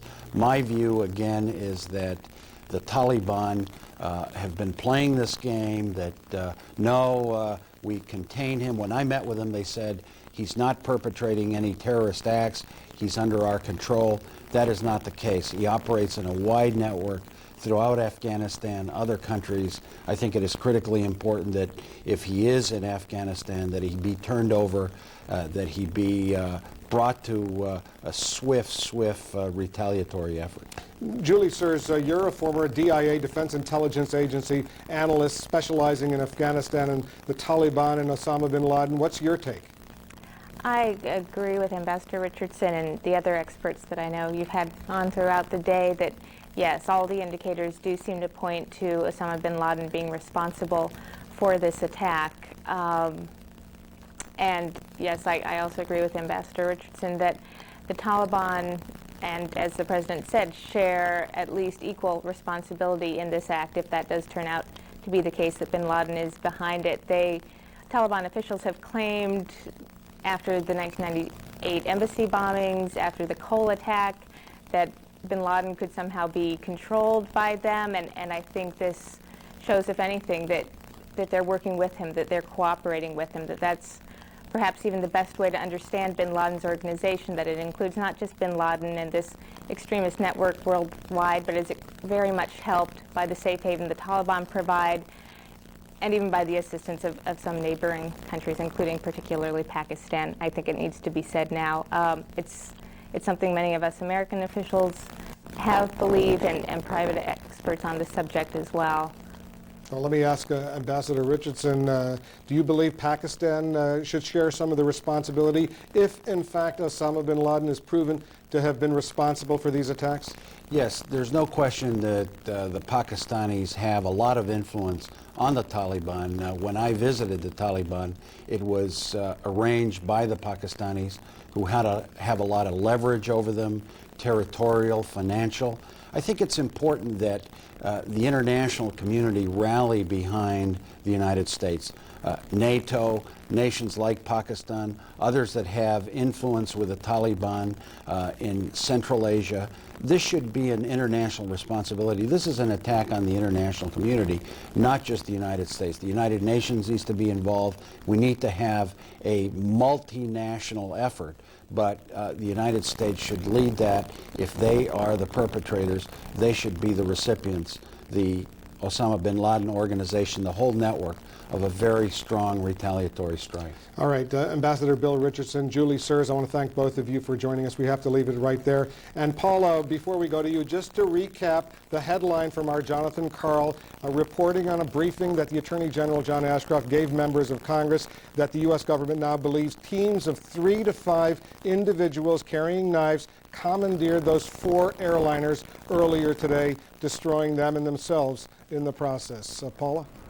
Thanks, Wolf. The city here is still paralyzed by the impact of the terrorist attacks here earlier today, and somewhat chilled by what the mayor of the city has just shared with us. He said he believes the fatality numbers will be horrendous, and that they will be, in quote, very high indeed. We do need to clarify one thing that the police commissioner told us was misinterpreted coming out of that news conference that he just held with the mayor. We were led to believe that police officials thought that there were people alive in the World Trade Center. That apparently is not the case. The police commissioner is now reiterating that he believes there are indeed people alive in nearby buildings downtown. Now, once again, to understand the impact of these 2 explosions, the crashes happened 18 minutes apart. Within an hour and a half, both the North Tower and the South Tower, the World Trade Center, had collapsed. An adjoining building collapsed at 6 o'clock tonight. There's a lot of debris in the area. Rescuers cannot get into the World Trade Center perimeter. We can confirm, though, 600 people are being treated in area hospitals. We're going to go to Greg Clarkin right now, who is at St. Vincent's Hospital, where a large number of those victims were taken. Greg? Hi there, Paula. We are indeed very close to St. Vincent's Hospital, and this is one of the trauma and triage centers in Lower Manhattan. They tell us they have treated about 327 patients. They have 3 fatalities at St. Vincent's. Now, here to help us sort it out and describe what it was like inside St. Vincent's is Dr. Andrew Feldman. He's the chief of sports medicine, and he has been at work at St. Vincent's now for upwards of 10 hours. Doctor, can you give us some sense of the type of injuries we saw first off in St. Vincent's? Well, there's a whole host of injuries, anything you'd see in any other kind of major trauma. Obviously a lot of broken bones, cuts and bruises, but a lot of blunt trauma, chest trauma, head trauma, things like that. And what type of infrastructure, what type of system was in place to kind of deal with the influx of victims that we saw today? Well, at St. Vincent's, we're a level 1 trauma center, which means we're prepared to do this type of stuff. We take care of a lot of accident victims in New York, and we have for many years. And I'm very proud of the staff and the other doctors in the facility for how they handled this. But basically, we are really set up for this type of environment. Have they given you any kind of expectations, what's in store for you tomorrow? Any kind of heads up, any tips to what you might be in for? It's basically more of the same, because obviously there's thousands and thousands of people to dig out, and all of them are going to have some sort of an injury. And basically, since we're so close to the World Center, that they'll be coming our way. And the injuries will shift to a different type, correct, as they start to pull people out of here? Well, I mean, the longer people are buried, I think the more severe the injury, and there's going to be a lot of smoke and gas inhalation, and people are going to be dealing with that in the next 12 to 24 hours, I believe. Dr. Feldman, thanks very much for joining us. And Paula, that's the view of one gentleman who's inside St. Vincent's. Again, they've treated 327 people, 3 fatalities. Paula, back to you. Thanks so much, Greg. We can confirm that there is a desperate plea for New Yorkers to donate blood, and every indication is that New Yorkers are doing their best to live up to that challenge. And there's some hospitals, lines wrapped around the block of people waiting in line to give blood. But indeed, there is still a shortage, and the city very much wants folks who are capable of donating blood to do just that. Right now, I'm going to check in with Susan Lasovich, who is out in Weehawken, New Jersey. Susan, if you would, try to set the scene for our viewers who weren't with us earlier today to help them understand, after the 2 towers crash, the drama of people trekking out of the city with roads closed around them, bridges closed, and how they made their way across the river to New Jersey. It was just a surreal scene. Hoboken, New Jersey, which is where I live, is a very busy town that is directly opposite the financial district. You have buses, ferries going to the World Financial Center, which is across the street from where the World Trade Center once stood, and the PATH train, which runs underneath the Hudson River. The first stop in New York City is the World Financial Center. Instead, today, the ferries were transporting people who were fleeing for their lives. lives. In fact, one of the cameramen that I worked with earlier today in Hoboken was just running, and they boarded the ferry. He doesn't live in New Jersey, but like many other people, just jumping onto the ferry just to get out of harm's way. The ferries were also used to transport victims as well of the smoke inhalation and other injuries. In fact, the PATH train entrance, of course, no access to New York City, was a triage center. Dozens of ambulances from all over New Jersey treating people, all the hospitals in the area on standby. I went to the Lone Hospital, St. Mary's in Hoboken, as you mentioned. In New York City, people lined up around the block, a long line as well. People lining up, giving their names and phone numbers to donate blood. The hospital was just simply overwhelmed. They said normally they take 1 or 2 people to give blood. They just simply couldn't accommodate the many volunteers that were coming forth to try to lend their hand in any way. Just a surreal scene, Paula. Jet fighters overhead. I saw a fully outfitted SWAT team in the mayor's office in Hoboken, and that was offset by one of the most beautiful days of the year, spectacular Indian summer day. One person who was watching it with me said there's really not a cloud in the sky except for the huge billowing cloud of smoke that was coming over from the World Trade Center. Paula. And you described that beautifully, because as I stand here on this balcony tonight, it is one of those crystal clear nights and so eerie, because as I look over my shoulder where the World Trade Center once stood, there is nothing but a big black hole with smoke continuing to billow out of it. Susan, was there any sense of anger among the people you spoke with? Oh, most definitely. But I think the overwhelming emotion is just one of shock. People were comparing it to Pearl Harbor earlier today. I think everyone recognized the magnitude of what happened. I was actually in the mayor's office in Hoboken when the building was collapsing. We had a perfect view of the building, and even while the mayor was planning this emergency of just unprecedented proportions, everybody's eyes were red-rimmed because they knew. Everybody knows somebody who got hurt. Everybody knows families of somebody who got hurt today in what we saw downtown Manhattan. And I guess, Susan, it's this stage that we all shudder to think how many fatalities we may be facing in the days to come. Susan, thanks so much for that report. Sure. Before I go back to Bill Hemmer in Atlanta, just a very quick update. The mayor of the city confirming that the fatality numbers will be very, very high. One city official telling me on the phone into the thousands. People believed to be alive, trapped in buildings nearby what is left of the World Trade Centers. The mayor also confirming that tonight or earlier today, New York City not only lost its fire chief, but its deputy fire chief as well. The firefighters union confirming that 265 firefighters, those were among the first 400 first on the scene, are presumed dead. 85 police officers missing tonight. So, Bill, this is a city, as I said earlier this evening, is just beginning to grasp the magnitude of the tragedy that was endured here in this city today. We're about 7 hours from sunup tomorrow, and indeed tomorrow the images are going to be much darker than we see tonight. Paula, thank you. Quite a bit of information to pass along to you at this point. Senior White House officials indicating to CNN the Air Traffic Control Center for the United States should be up and running tomorrow by noon Eastern time. We had been led to believe earlier today that this indeed would be the case. At this point, all air traffic in the United States for the first time in history has been shut down. But again, we're getting an indication that noon Eastern time tomorrow, air traffic control should be up and working again tomorrow. Now tonight, we continue to put a human face on this tragedy that unfolds not only in New York City and Washington and Pennsylvania, but also in San Francisco. Several of those airplanes bound for California. Our affiliate in San Francisco, KTVU, has done an interview with a woman by the name of Alice Hoagland. She's a flight attendant.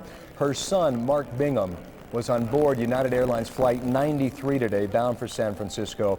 Apparently, he used the plane's airphone to call his mother in San Francisco shortly before that plane crashed in western Pennsylvania. Among other things, he told his mother that 3 men were on board and they had threatened with a bomb. Hear that interview from KTVU, Alice Hoagland, followed by Kathleen Hoagland, who is the aunt of Mark Bingham on board that flight. That I love you very, very much in case I don't see you again. said that?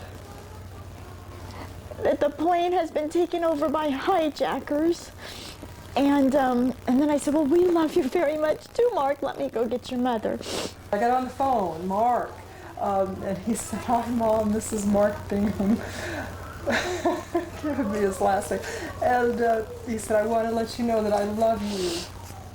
And I'm flying, I think he said I'm in the air. I'm calling you on the air phone of the airplane. In his seat? I presume so. He said, I want you to know I love you very much, and I'm calling you from the plane. We've been taken over. There are 3 men that say they have a bomb. And I said, well, who are they, Mark? And he repeated that he loved me, and he said, I don't think he said, I don't know who they are. He became distracted there as if someone was speaking to him, and he said, it's something to the effect of, it's true. And then the phone went dead. Alice Hoagland, Kathleen Hoagland, Mark Bingham on board United Airlines Flight 93, again, that went down today, with several others in western Pennsylvania. The first of many stories we'll be hearing throughout the evening and into tomorrow and the rest of the week here. Also, the brother of the pilot on American Airlines Flight 11 says he had a, quote, sinking feeling when he heard about this morning's terrorist attacks. Jim Ogonowski's brother John was the pilot of the first plane to hit one of the World Trade Centers today. Flight 11 was traveling from Boston bound for LA, 92 people on board. Ogonowski says his brother was a former Air Force pilot who had just celebrated a birthday. I ask all of you for your prayers for, as I refer to him, as Brother John.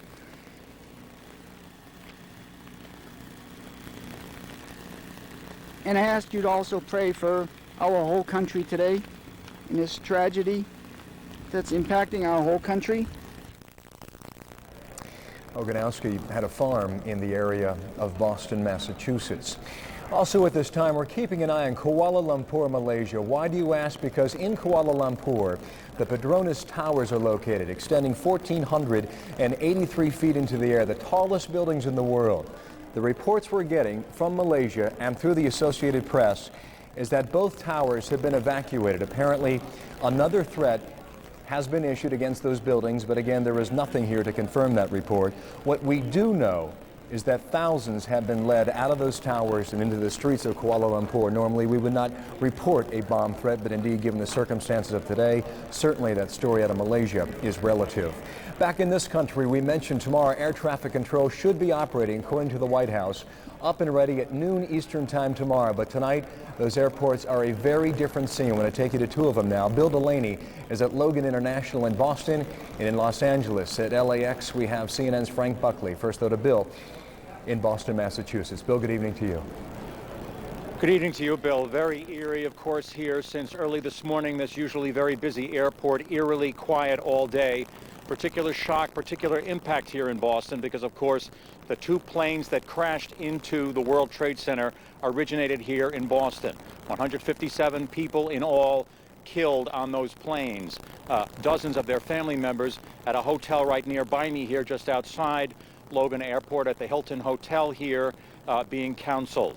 Amid the question, how could 2 planes have been infiltrated, to all appearances, by hijackers, by terrorists?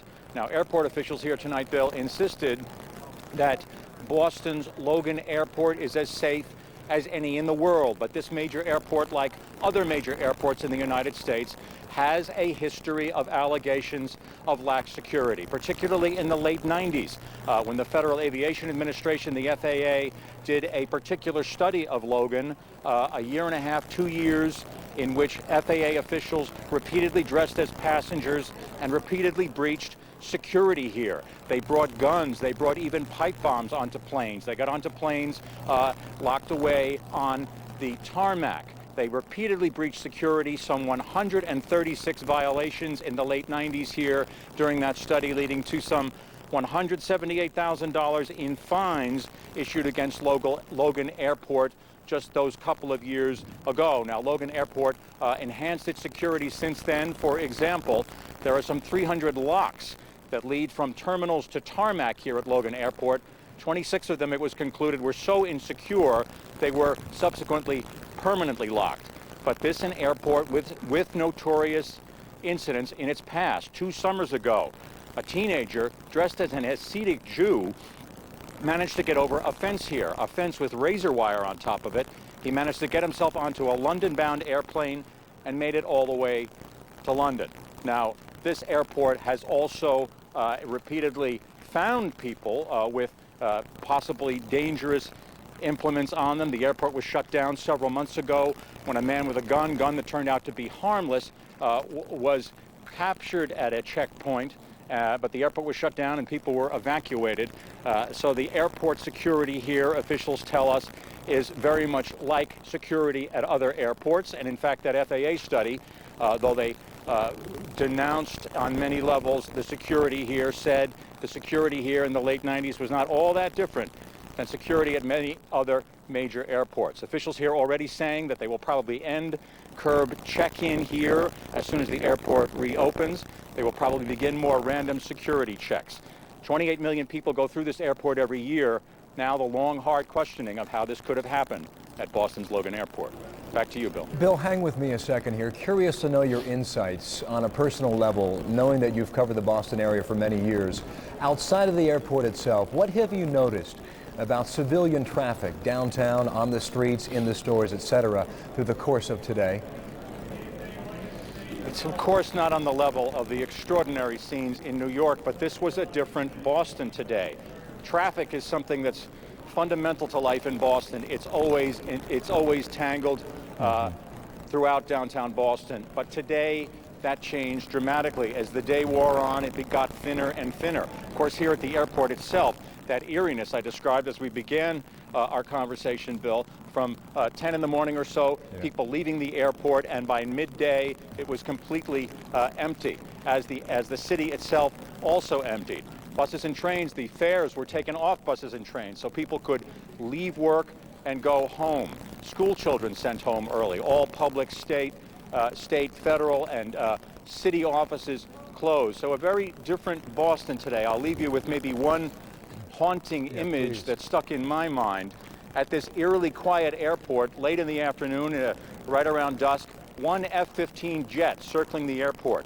We've been unable to even figure out exactly from officials here why that jet was out here, but it left an eerie tone to an eerie day in the city of Boston. This one F-15 fighter jet circling again and again Logan Airport. So very far from normal today. Bill Delaney in Boston. Bill, thank you. To the other end of the country, LAX, Los Angeles International Airport, 3 planes were bound for there today. CNN's Frank Buckley parked outside there this evening. Frank, what's the scene there? Well, Bill, the same eerie scene that our colleague Delaney is describing there in Boston, the same thing here in Los Angeles, a very eerie scene at a very quiet LAX. As you say, 3 flights were bound for Los Angeles, American 11 from Boston, American 77 from Washington Dulles Airport, and United Airlines Flight 175 also from Boston.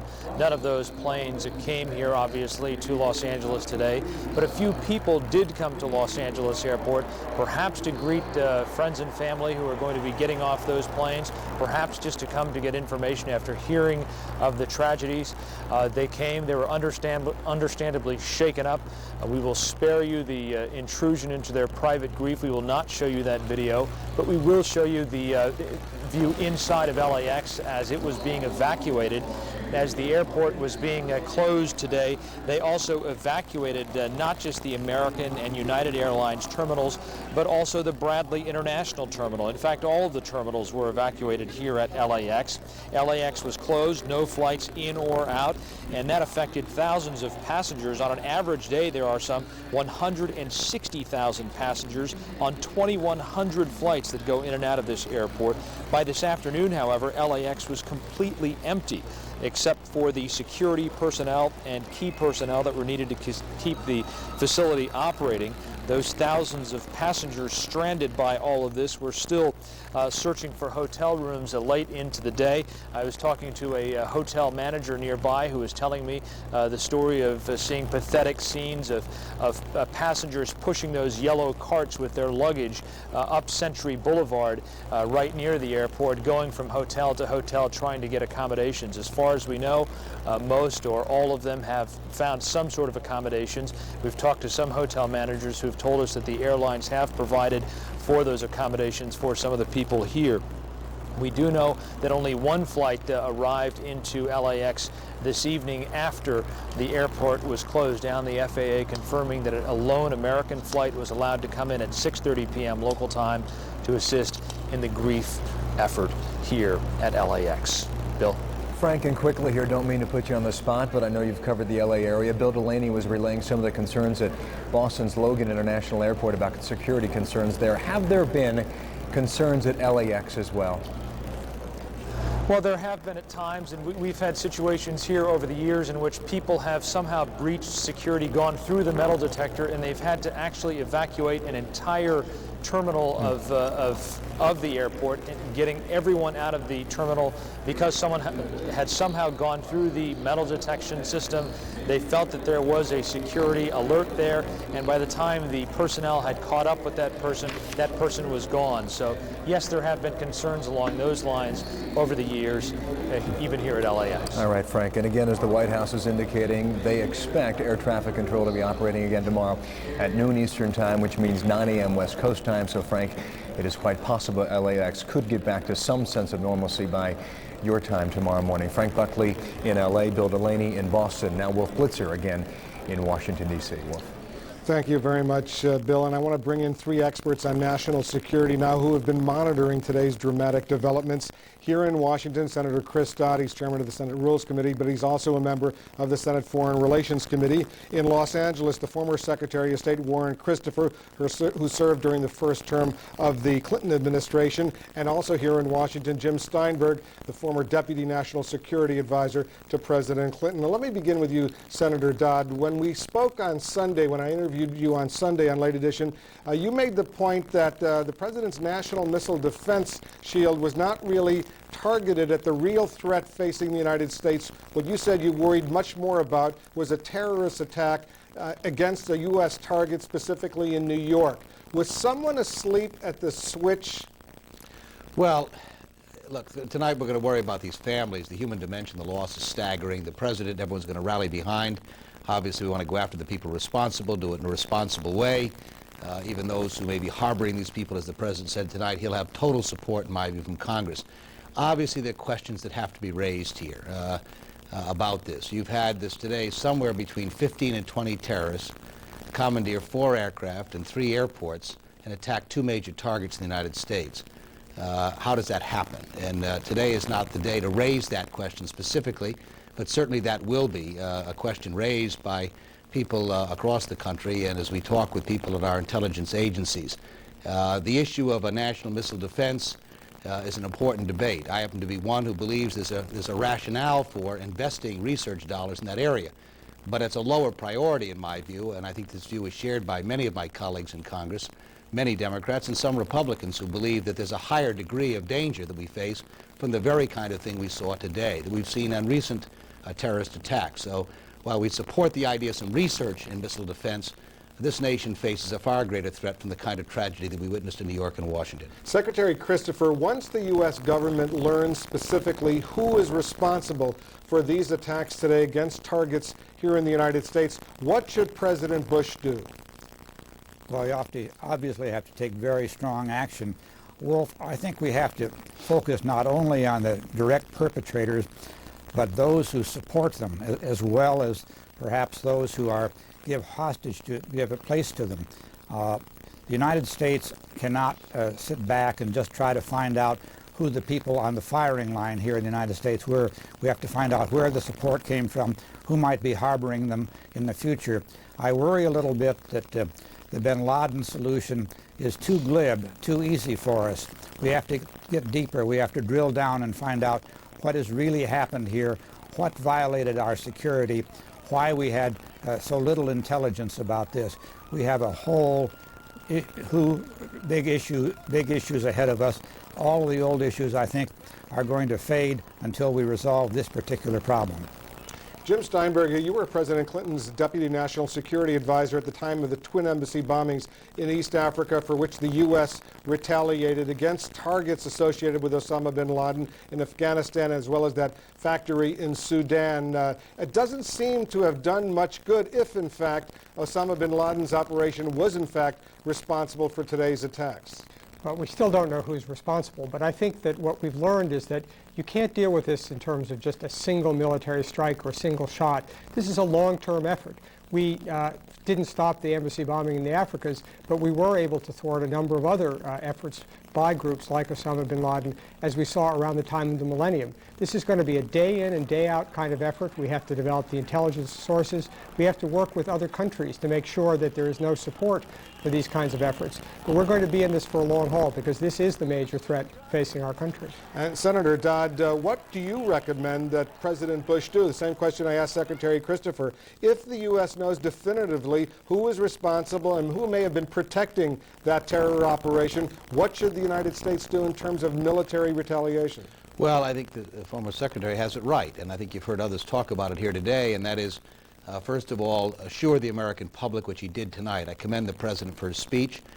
Tomorrow the Congress will rally behind him. This nation will speak with one voice in these coming days. He ought to take advantage of the offers that have been made by President Putin and others, allies, competitors around the globe that care about this kind of an issue, build the coalition in support. And as Jim Steinberg has just said, and others have pointed out today, this is not a silver bullet solution where one raid, one attack against one group by bin Laden or others is going to solve the problem. This is a systemic response we've got to organize in the weeks and months and years ahead if we're going to ultimately defeat terrorism. I hope the president will do that. Secretary Christopher, very briefly, you've been around. Before we go to Secretary Christopher, our Bill Hemmer is in Atlanta. He has some additional news he wants to report. Bill, share that information with us. Yeah, Wolf, thank you, and I apologize for the interruption, but CNN's Deborah Favorick by telephone now on the George Washington Bridge. New Yorkers know it as the GW Bridge, with a breaking story there about a vehicle or possibly a truck that may have been loaded with explosives inside. Deborah, what are you finding out? Deborah Favorick, Bill Hemmer, CNN Center, Atlanta. Can you hear me? All right, clearly in the interest of live television, we're having a difficult time establishing our connection with Deborah, but we will try and hang on at this point. Deborah, can you hear me? Bill Hemmer in Atlanta. All right, 3 times does not work. Apparently difficulties with the cell phone there, but what we're getting right now through the Associated Press and through Deborah Favorick at this time right now that, I'm sorry, Steve, give it to me again.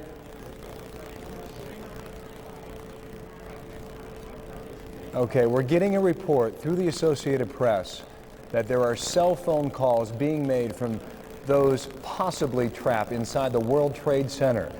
Again, we're getting that report through CNN's Deborah Favorick, also through sources of the Associated Press. We're going to try and establish that telephone line. We don't mean to frustrate our viewers, but clearly at this time, we're trying to getting it just as much as you are at this time. Let's go back to Washington and let Wolf continue for a moment.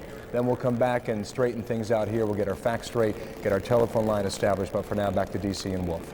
All right, thanks, Bill. I want to bring back Secretary Christopher, who's old enough to give us some perspective, historic perspective, on this day in American history. There's been a lot of comparisons to Pearl Harbor, which you, of course, lived through. What is your sense of this day? This is a tough day for America, Wolf. I think we need to be calm and focused and relentless. We've responded before, as we did after Pearl Harbor.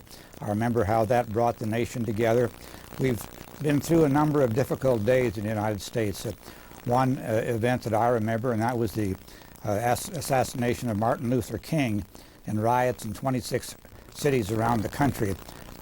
Quite different in nature than this, but nevertheless, our nation has pulled through these things, and we will pull through this with great strength. But we must, as I say, be relentless in the pursuit of finding out, getting to the bottom of this and finding out who did it, and then taking very, very strong action. Jim Steinberg, based on your career in studying terrorism and counterterrorism, can the American public assume that this operation, the one that happened today, is over with, that they can go back to work tomorrow and relax? I think we have to have a balance here. We need to take prudent precautions. I think we've seen the military and other officials today take measures to make sure that we understand the scope of these things. I think people do need to take precautions as we go forward until we learn more about who was behind this and have some confidence. At the same time, we can't let these kinds of terrorist forces intimidate America or so change our way of life that we can't carry on about our business. So it's that balance that we're going to have to draw in the days ahead. Senator Dodd, will America be different as a result of what happened today? Well, clearly, and obviously we've got to go back and tighten up security and take a look at what present procedures are to minimize what occurred. My hope would be, though, that the terrorists today had a success. This is a remarkable success, and obviously questions are going to have to be raised about it.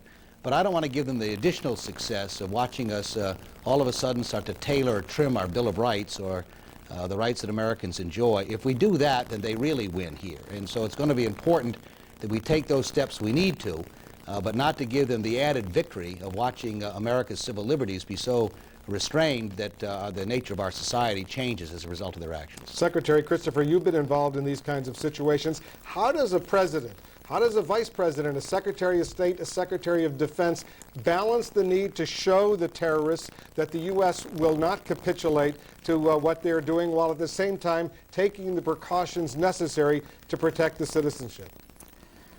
Well, I think the United States has been through things like that before. We ought to learn from some events after Pearl Harbor. We ought to be very careful in the way we treat Arab Americans and not regard them all as being guilty if it turns out that Osama bin Laden is at the bottom of this.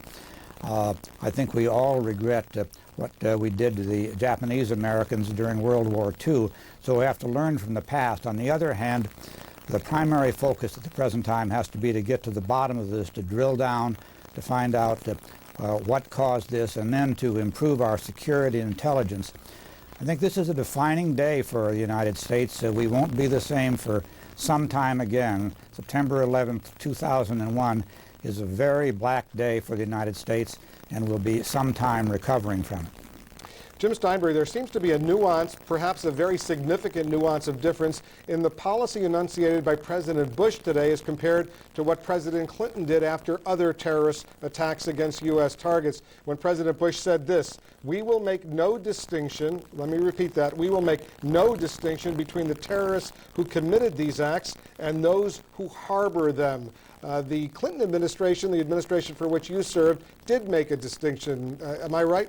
I wouldn't say there was a distinction, Wolf. We took some fairly tough measures against the Taliban government. We also tried to get others to support us in that. We got the Saudi government to cut off some of their contacts with the Taliban. We put some pressure on Pakistan to try to do that as well. So I think we can all support what President Bush said tonight. I think that to the extent that there is further indication that, notwithstanding their commitments, that the Taliban has tolerated terrorist activities on its territory, then I think it's entirely appropriate to hold them accountable. Well, let me just say, I agree with that. And I think it can go beyond harboring. The president said harbor, but I think those who finance them, those who train them, any of these countries, this is a new chapter tonight, and whatever may have been the policy in the past, the action today, I think, has changed that forever. All right, Senator Dodd, I want to thank you. Secretary Christopher, of course, we want to thank you. And Jim Steinberg here in Washington, thanks so much for your insight. We're learning a lot today, obviously, somewhat sadly. Bill Hemmer is back in Atlanta. Bill? Well, thank you. And again, our apologies to our viewers about 5 minutes ago, but we do have an established connection now with CNN's Deborah Fayrick. The reports we're getting now, 2 or 3 men arrested on the New Jersey Parkway. Deborah, can you hear me now? Yes, I can. That is the information that I'm getting from two sources, that there was a van either on the New Jersey Turnpike or the Garden State Parkway, and that it was near the George Washington Bridge. There were 2 or 3 men who were in the van. The van was pulled over. It is not clear why the van was pulled over, but when it was, law enforcers found tons of explosives inside of the van. That is right now all I'm hearing, but again, 2 to 3 people in custody, and we are trying to get more information on that right now. Deborah, I don't mean to put you on the spot here. Do you know where on the Jersey Turnpike this was? How far from New York City?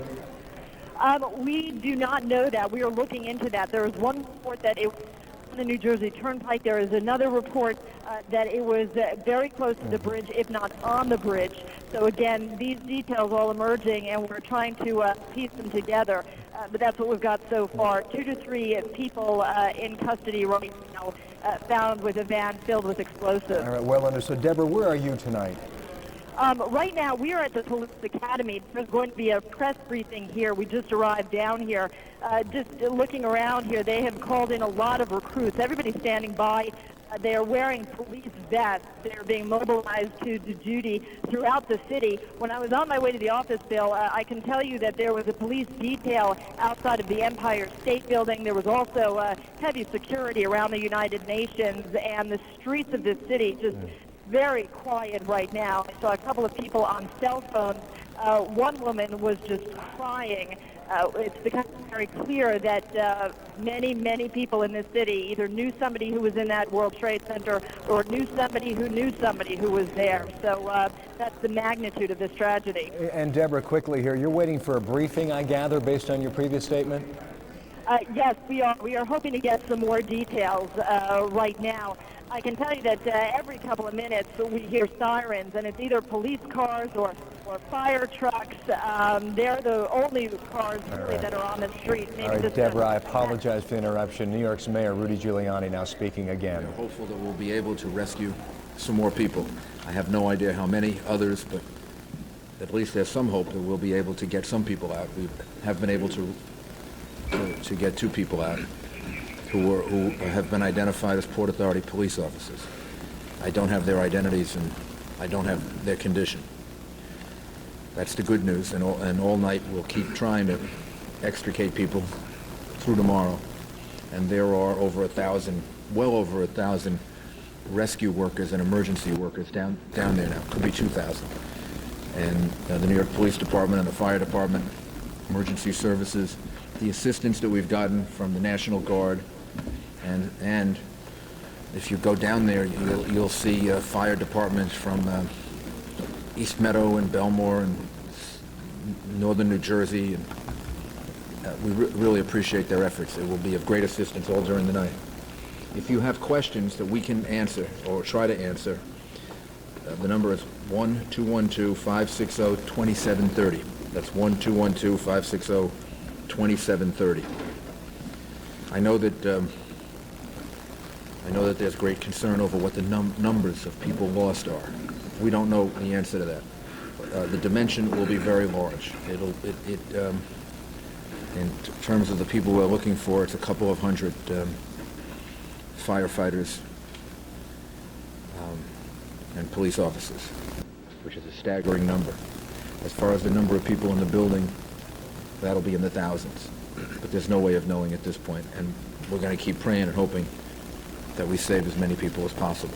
Mr. Mayor, there are reports that there are a group of survivors in the basement of the World Trade Center, that they have cell phones. They've been calling their relatives in Seattle to tell them precisely where they are, and that there's a group of NYPD police who are with them and they're alive and well. Do you know about this? I know that rescue effort's been going on for a couple of hours, yes.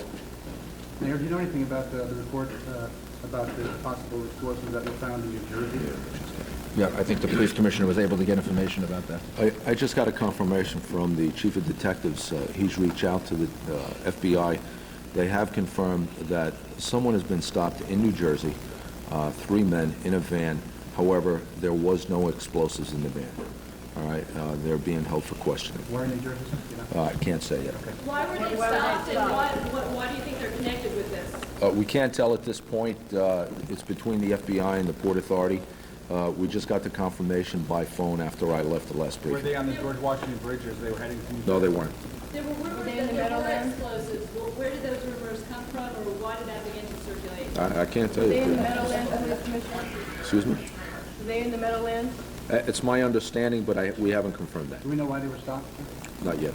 Commissioner, can you tell us anything about the rescue of the 2 Port Authority officers, or the ongoing effort with the people in the basement, where the Port Authority officers were pulled out of, or detail? We can't say yet. It was Trinity and Church where the officers were that were just pulled out. The other people that are still in the building, we can't tell exactly where they are. We all know that the Port Authority is housed in the World Trade Center. Any idea of the status of their operations? They've lost a lot of people, and we don't know the full dimension of that either. But the Port Authority have a lot of people that are missing, and we were fortunate to find 2 of the police officers. We'll keep searching for the others, but they have sustained a lot of losses. The group of people with the cell phones that Marcia referred to, do you have any idea how big a group that size is in that particular location? I don't think we know the exact numbers. We know it's more than 2 people. It's two people communicated, and they say there were more people there. And the people who are roaming around the city trying to find information about those who are missing, what are they supposed to do? Where are they supposed to go? And who's collecting that information? The phone number that they should call is 212-560-2730. And then, as we have information about people either who have been recovered or are dead, we'll let them know that. Is our morgue able to handle this? We had a meeting with the medical examiner earlier, went over it with him. He believes that he's able to handle it. He'll start handling it at 30th Street, which is the morgue for Manhattan. He'll then be able to move up to the Bronx, where he also has facilities. And then we have the possibility of using the pier on the west side, which is set aside in case the numbers get too difficult to handle. But he thinks he can handle at least a good deal of it tomorrow and the next day, right in Manhattan. Commissioner Bonas, can you talk about the loss of the fire department? We've got over 300 people that are missing that we can't account for. We believe that many of them are gone. We don't. We'll keep looking. We have hundreds of people over there now trying to find as many possible locations that they might be in some way in a void or whatever, and still be able to breathe and still alive. But we believe that most of these people, I think, are going to be unable to